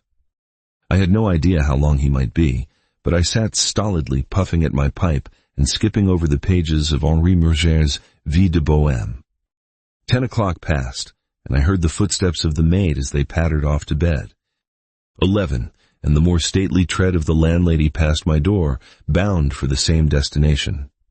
It was close upon 12 before I heard the sharp sound of his latchkey. The instant he entered, I saw by his face that he had not been successful. Amusement and chagrin seemed to be struggling for the mastery, until the former suddenly carried the day, and he burst into a hearty laugh. "I wouldn't have the Scotland Yarders know it for the world," he cried, dropping into his chair. "I have chaffed them so much that they would never have let me hear the end of it. I can afford to laugh, because I know that I will be even with them in the long run." "What is it then?" I asked. "Oh, I don't mind telling a story against myself." That creature had gone a little way when she began to limp and show every sign of being footsore. Presently she came to a halt and hailed a four-wheeler which was passing. I managed to be close to her so as to hear the address, but I need not have been so anxious, for she sang it out loud enough to be heard at the other side of the street. "Drive to 13 Duncan Street, Houndsditch," she cried. This begins to look genuine, I thought, and having seen her safely inside, I perched myself behind. That's an art which every detective should be an expert at. Well, away we rattled, and never drew rein until we reached the street in question. I hopped off before we came to the door, and strolled down the street in an easy, lounging way. I saw the cab pull up. The driver jumped down, and I saw him open the door and stand expectantly. Nothing came out, though. When I reached him, he was groping about frantically in the empty cab and giving vent to the finest assorted collection of oaths that ever I listened to. There was no sign or trace of his passenger, and I fear it will be some time before he gets his fare. On inquiring at number 13, we found that the house belonged to a respectable paper hanger named Keswick, and that no one of the name either of Sawyer or Dennis had ever been heard of there.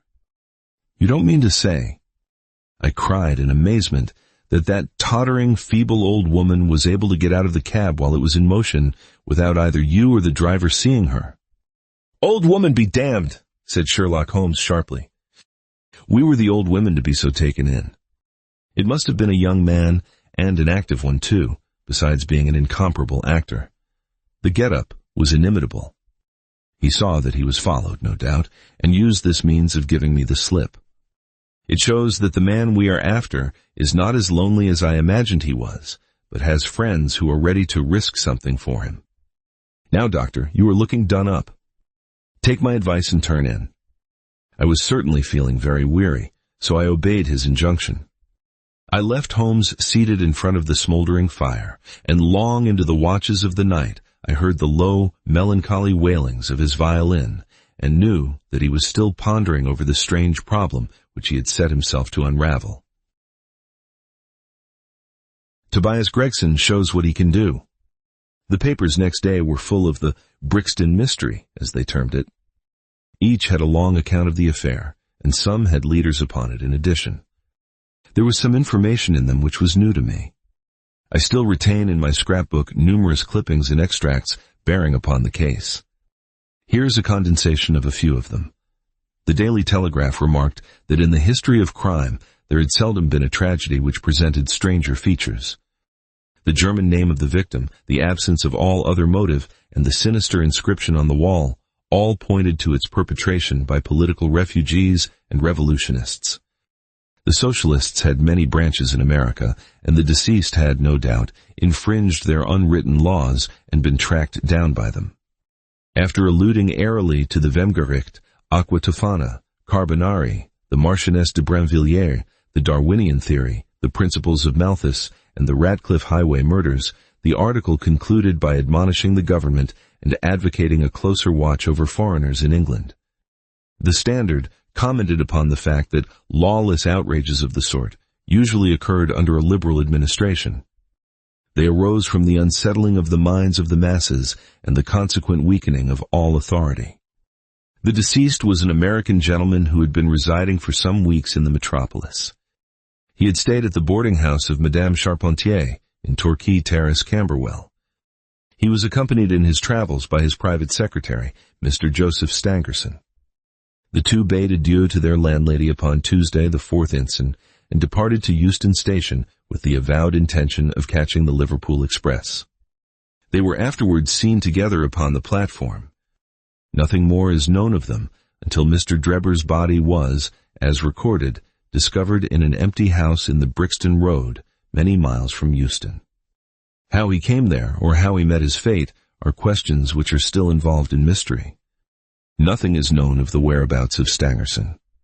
We are glad to learn that Mr. Lestrade and Mr. Gregson of Scotland Yard are both engaged upon the case, and it is confidently anticipated that these well-known officers will speedily throw light upon the matter. The Daily News observed that there was no doubt as to the crime being a political one. The despotism and hatred of liberalism which animated the continental governments had had the effect of driving to our shores a number of men who might have made excellent citizens were they not soured by the recollection of all that they had undergone. Among these men there was a stringent code of honor, any infringement of which was punished by death. Every effort should be made to find the secretary, Stangerson, and to ascertain some particulars of the habits of the deceased. A great step had been gained by the discovery of the address of the house at which he had boarded, a result which was entirely due to the acuteness and energy of Mr. Gregson of Scotland Yard. Sherlock Holmes and I read these notices over together at breakfast, and they appeared to afford him considerable amusement. I told you that whatever happened, Lestrade and Gregson would be sure to score. That depends on how it turns out. Oh, bless you, it doesn't matter in the least. If the man is caught, it will be on account of their exertions. If he escapes, it will be in spite of their exertions. It's heads I win and tails you lose. Whatever they do, they will have followers. Un sot trouve toujours un plus sot qu'il admire. What on earth is this? I cried, for at this moment there came the pattering of many steps in the hall and on the stairs, accompanied by audible expressions of disgust upon the part of our landlady. It's the Baker Street division of the detective police force, said my companion gravely. And as he spoke, there rushed into the room half a dozen of the dirtiest and most ragged street Arabs that ever I clapped eyes on. "Tension!" cried Holmes in a sharp tone, and the 6 dirty little scoundrels stood in a line like so many disreputable statuettes. "In future, you shall send up Wiggins alone to report, and the rest of you must wait in the street." "Have you found it, Wiggins?" "No, sir, we hain't," said one of the youths. "I hardly expected you would. You must keep on until you do. Here are your wages." He handed each of them a shilling. "Now off you go, and come back with a better report next time." He waved his hand, and they scampered away downstairs like so many rats, and we heard their shrill voices next moment in the street. "There's more work to be got out of one of those little beggars than out of a dozen of the force," Holmes remarked. The mere sight of an official-looking person seals men's lips. These youngsters, however, go everywhere and hear everything. They are as sharp as needles, too. All they want is organization. "Is it on this Brixton case that you are employing them?" I asked. "Yes, there is a point which I wish to ascertain. It is merely a matter of time. Hullo, we are going to hear some news now with a vengeance. Here is Gregson coming down the road with beatitude written upon every feature of his face. Bound for us, I know. Yes, he is stopping. There he is." There was a violent peal at the bell, and in a few seconds the fair-haired detective came up the stairs, 3 steps at a time, and burst into our sitting room. "My dear fellow," he cried, wringing Holmes' unresponsive hand, "congratulate me. I have made the whole thing as clear as day." A shade of anxiety seemed to me to cross my companion's expressive face. "Do you mean that you are on the right track?" he asked. "The right track?" "Why, sir, we have the man under lock and key." "And his name is?" "Arthur Charpentier, sub-lieutenant in Her Majesty's Navy," cried Gregson pompously, rubbing his fat hands and inflating his chest. Sherlock Holmes gave a sigh of relief and relaxed into a smile. "Take a seat and try one of these cigars," he said. "We are anxious to know how you managed it. Will you have some whiskey and water?" "I don't mind if I do," the detective answered. "The tremendous exertions which I have gone through during the last day or two have worn me out. Not so much bodily exertion, you understand, as the strain upon the mind. You will appreciate that, Mr. Sherlock Holmes, for we are both brain workers." "You do me too much honor," said Holmes gravely. "Let us hear how you arrived at this most gratifying result." The detective seated himself in the armchair and puffed complacently at his cigar. Then suddenly he slapped his thigh in a paroxysm of amusement. "The fun of it is," he cried, that fool Lestrade, who thinks himself so smart, has gone off upon the wrong track altogether. He is after the Secretary Stangerson, who had no more to do with the crime than the babe unborn. I have no doubt that he has caught him by this time." The idea tickled Gregson so much that he laughed until he choked. "And how did you get your clue?" "I'll tell you all about it. Of course, Dr. Watson, this is strictly between ourselves. The first difficulty which we had to contend with was the finding of this American's antecedents. Some people would have waited until their advertisements were answered, or until parties came forward and volunteered information. That is not Tobias Gregson's way of going to work. You remember the hat beside the dead man?" "Yes," said Holmes, "by John Underwood & Sons, 129, Camberwell Road." Gregson looked quite crestfallen. "I had no idea that you noticed that," he said. "Have you been there?" "No." "Ha!" cried Gregson in a relieved voice. "You should never neglect a chance, however small it may seem." "To a great mind, nothing is little," remarked Holmes sententiously. "Well, I went to Underwood and asked him if he had sold a hat of that size and description.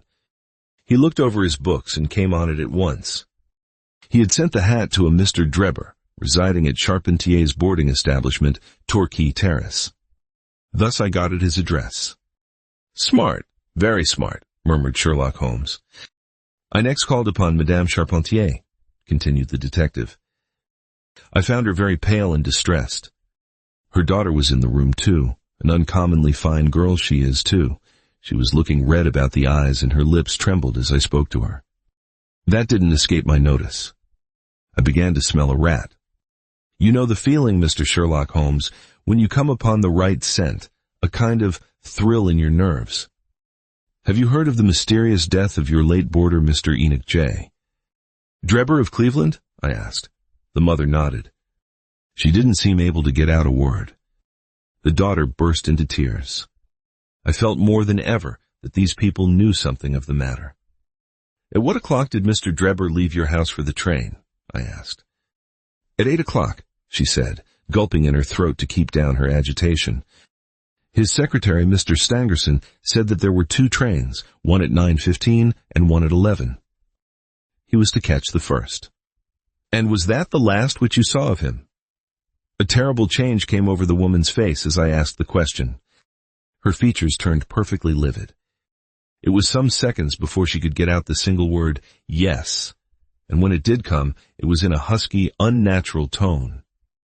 There was silence for a moment, and then the daughter spoke in a calm, clear voice. "No good can ever come of falsehood, Mother," she said. "Let us be frank with this gentleman. We did see Mr. Drebber again."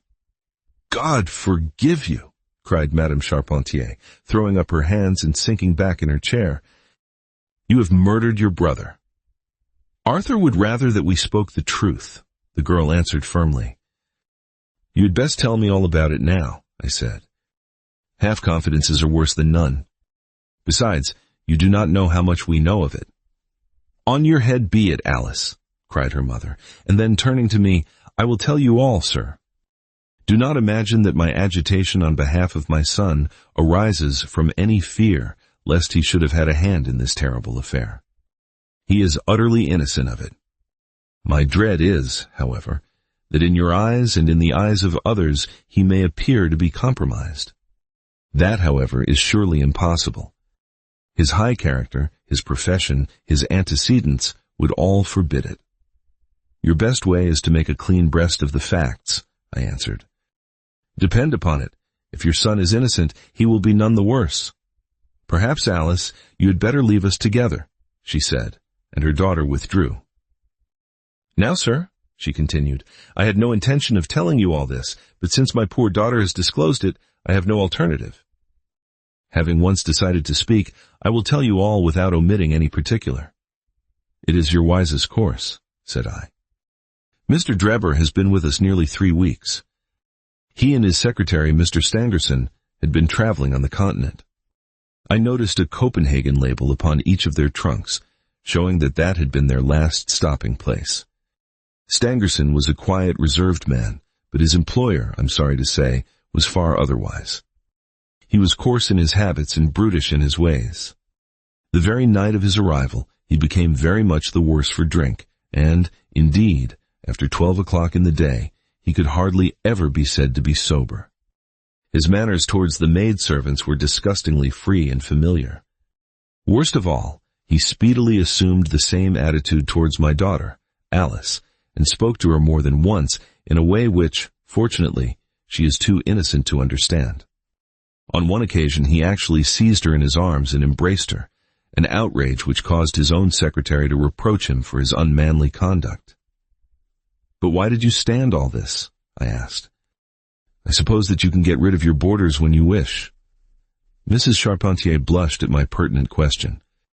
"Would to God that I had given him notice on the very day that he came," she said. "But it was a sore temptation. They were paying £1 a day each, £14 a week, and this is the slack season. I am a widow, and my boy in the Navy has cost me much. I grudged to lose the money. I acted for the best. This last was too much, however, and I gave him notice to leave on account of it. That was the reason of his going." "Well?" My heart grew light when I saw him drive away. My son is on leave just now, but I did not tell him anything of all this, for his temper is violent, and he is passionately fond of his sister. When I closed the door behind them, a load seemed to be lifted from my mind. Alas, in less than an hour there was a ring at the bell, and I learned that Mr. Drebber had returned. He was much excited and evidently the worse for drink. He forced his way into the room, where I was sitting with my daughter, and made some incoherent remark about having missed his train. He then turned to Alice, and, before my very face, proposed to her that she should fly with him. "You are of age," he said, "and there is no law to stop you. I have money enough and to spare. Never mind the old girl here, but come along with me now straight away. You shall live like a princess."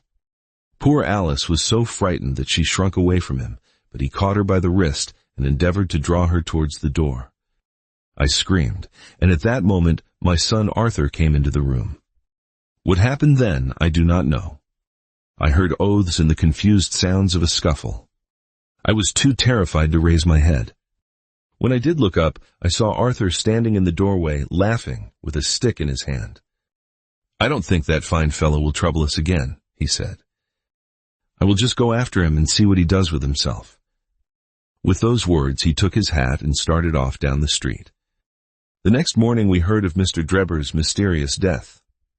This statement came from Mrs. Charpentier's lips with many gasps and pauses. At times she spoke so low that I could hardly catch the words.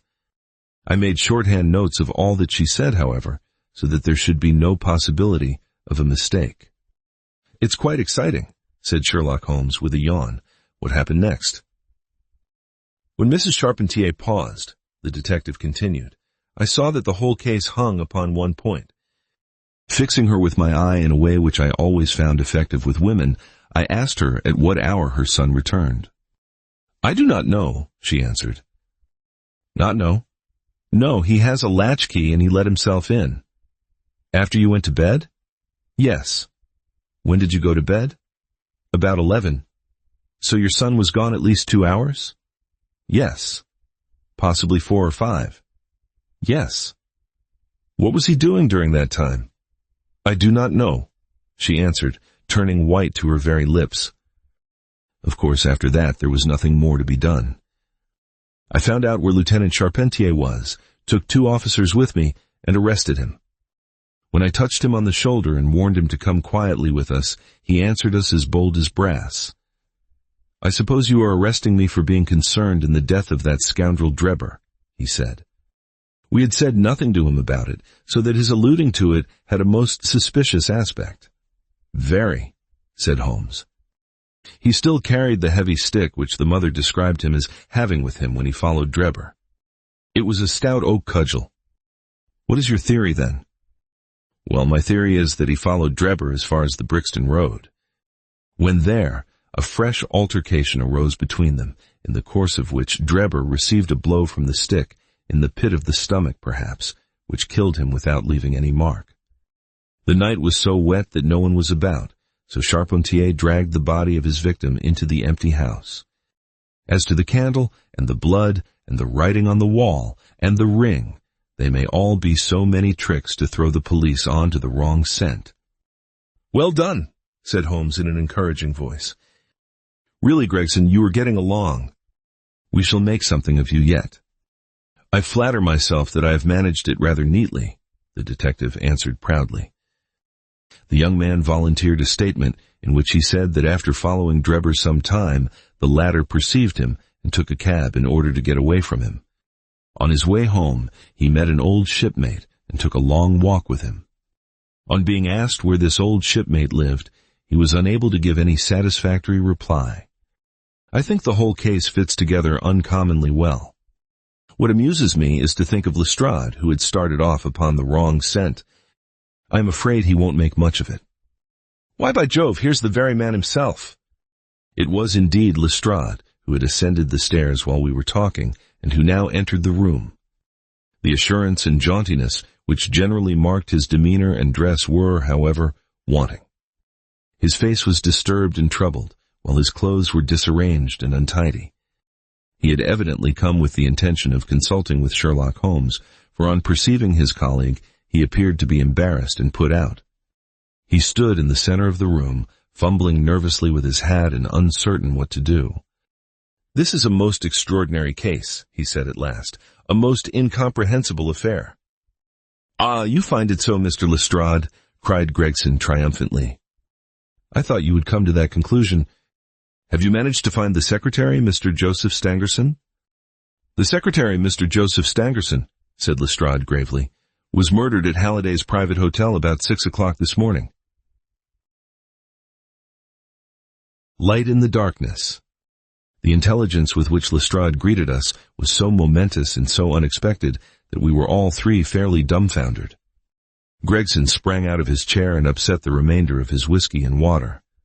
I stared in silence at Sherlock Holmes, whose lips were compressed and his brows drawn down over his eyes. "Stangerson, too," he muttered. "The plot thickens."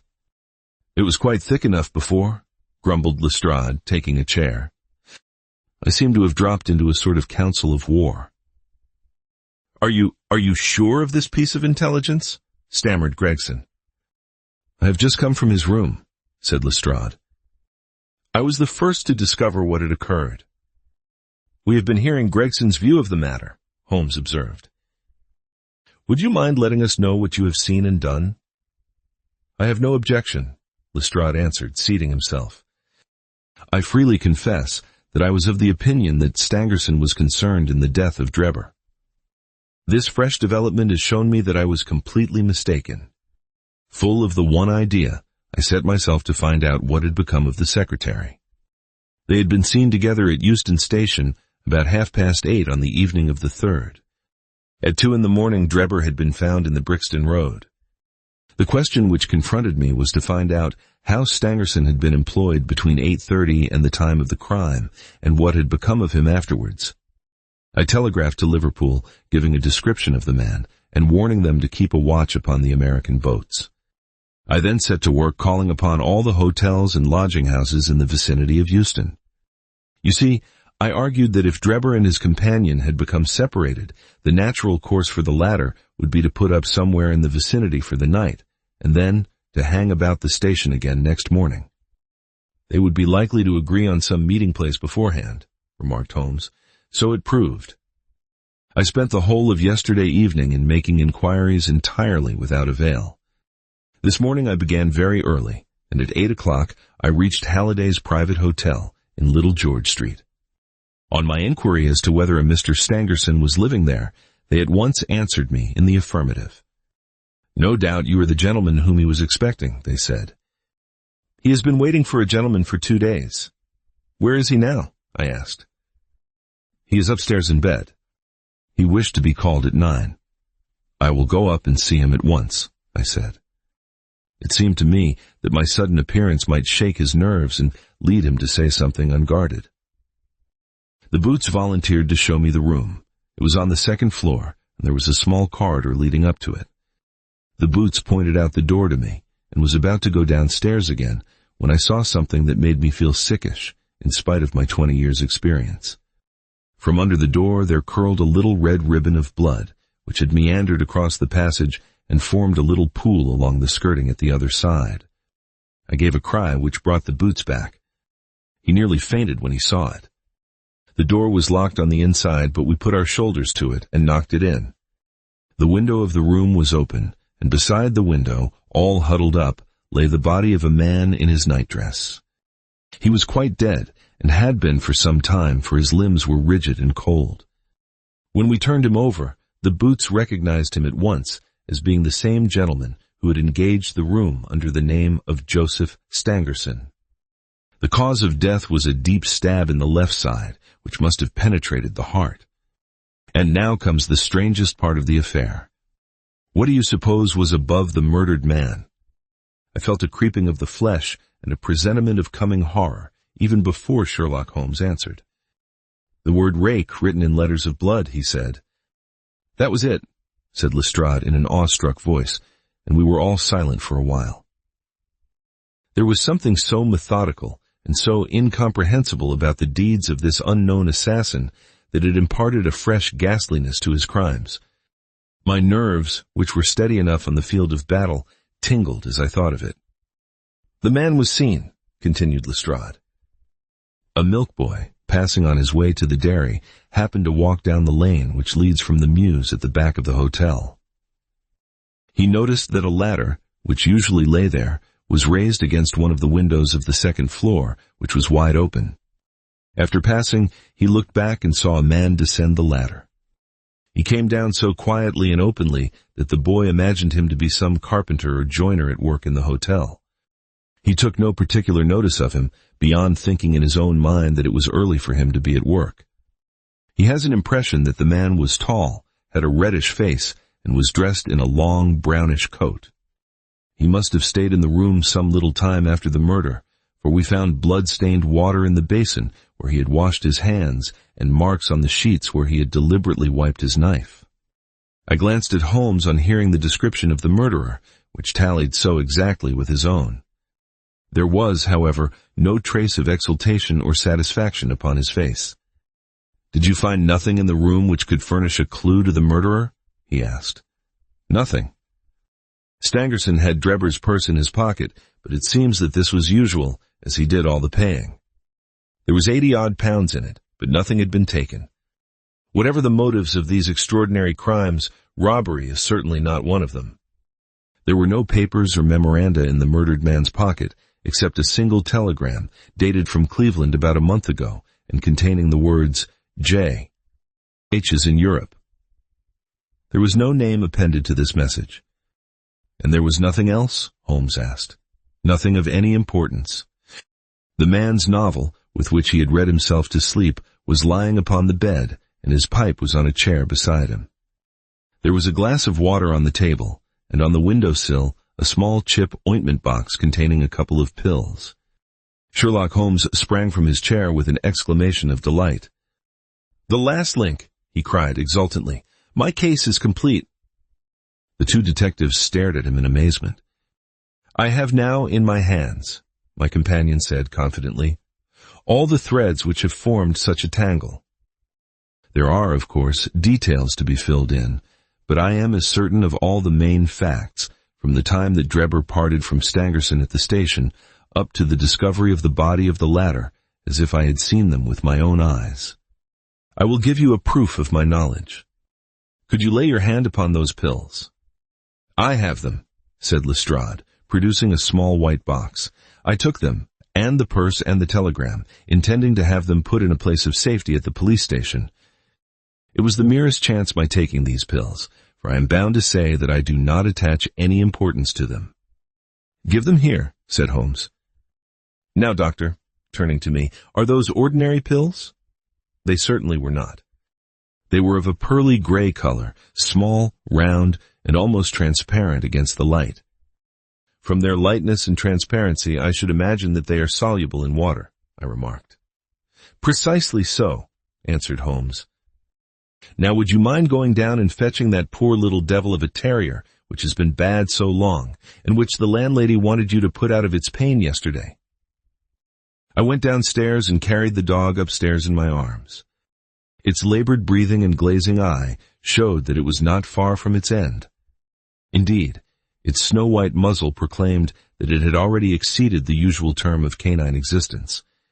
I placed it upon a cushion on the rug.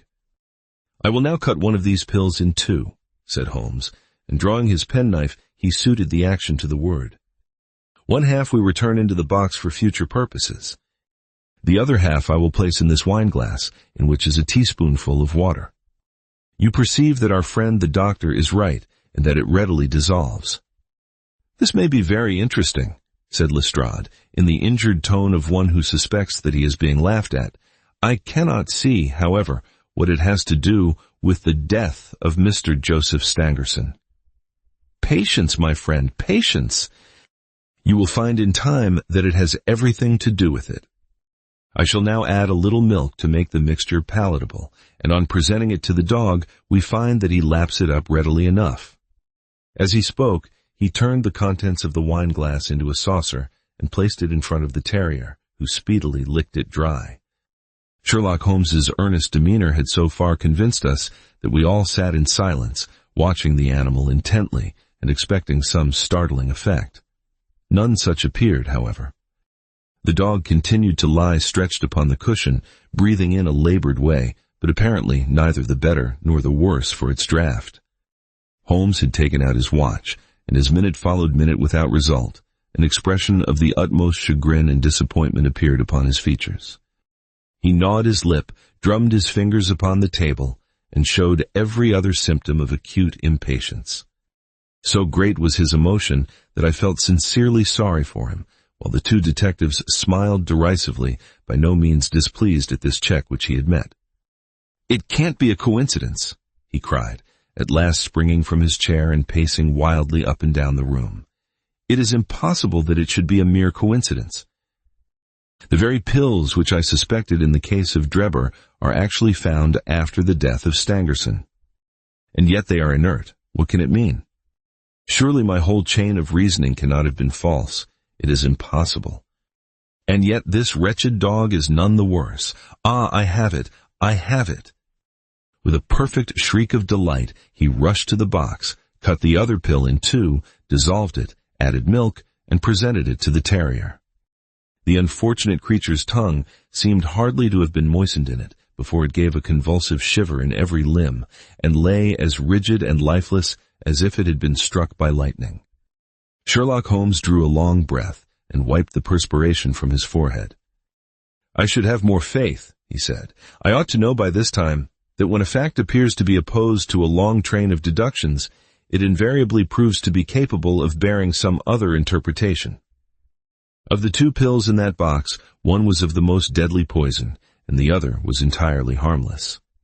I ought to have known that before ever I saw the box at all."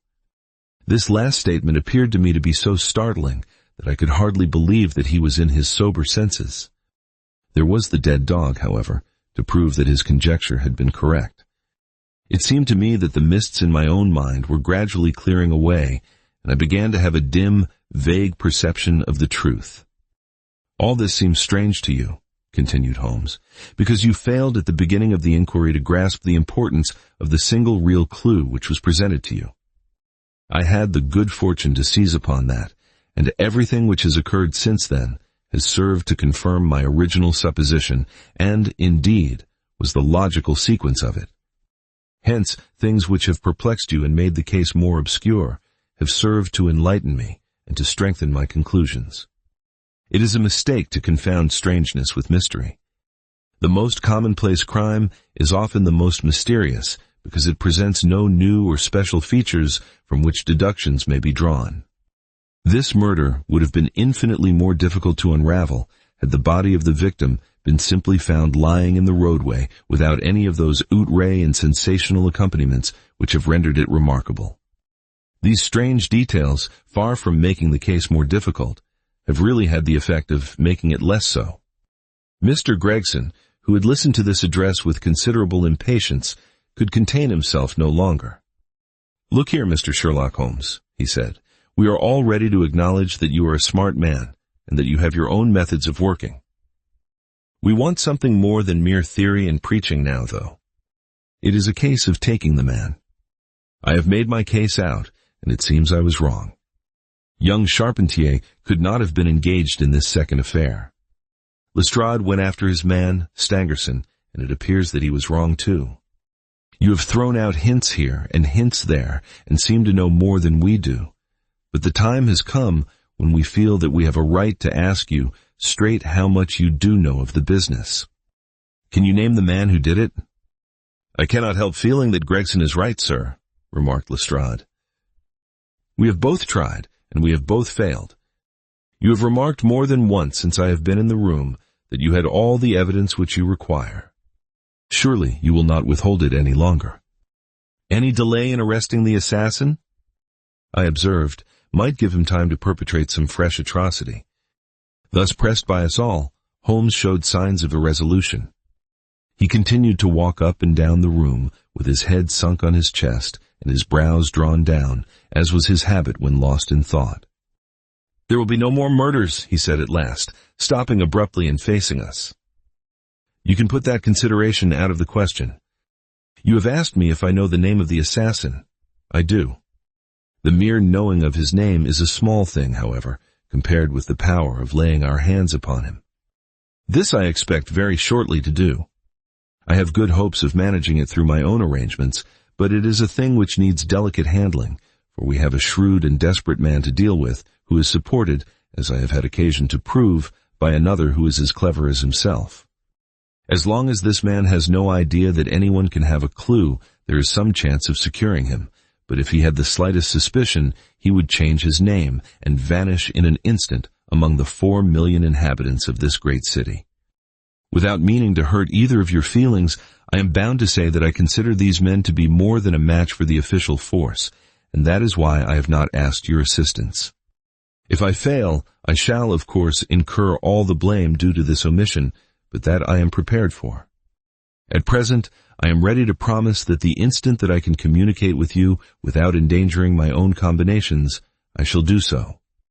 Gregson and Lestrade seemed to be far from satisfied by this assurance, or by the depreciating allusion to the detective police. The former had flushed up to the roots of his flaxen hair, while the other's beady eyes glistened with curiosity and resentment. Neither of them had time to speak, however, before there was a tap at the door, and the spokesman of the street Arabs, young Wiggins, introduced his insignificant and unsavory person. "Please, sir," he said, touching his forelock, "I have the cab downstairs." "Good boy," said Holmes blandly. "Why don't you introduce this pattern at Scotland Yard?" he continued, taking a pair of steel handcuffs from a drawer. "See how beautifully the spring works. They fasten in an instant." "The old pattern is good enough," remarked Lestrade, "if we can only find the man to put them on." Very good, said Holmes, smiling. "The cabman may as well help me with my boxes." "Just ask him to step up, Wiggins." I was surprised to find my companion speaking as though he were about to set out on a journey, since he had not said anything to me about it. There was a small portmanteau in the room, and this he pulled out and began to strap. He was busily engaged at it when the cabman entered the room. "Just give me a help with this buckle, cabman," he said, kneeling over his task and never turning his head. The fellow came forward with a somewhat sullen, defiant air and put down his hands to assist.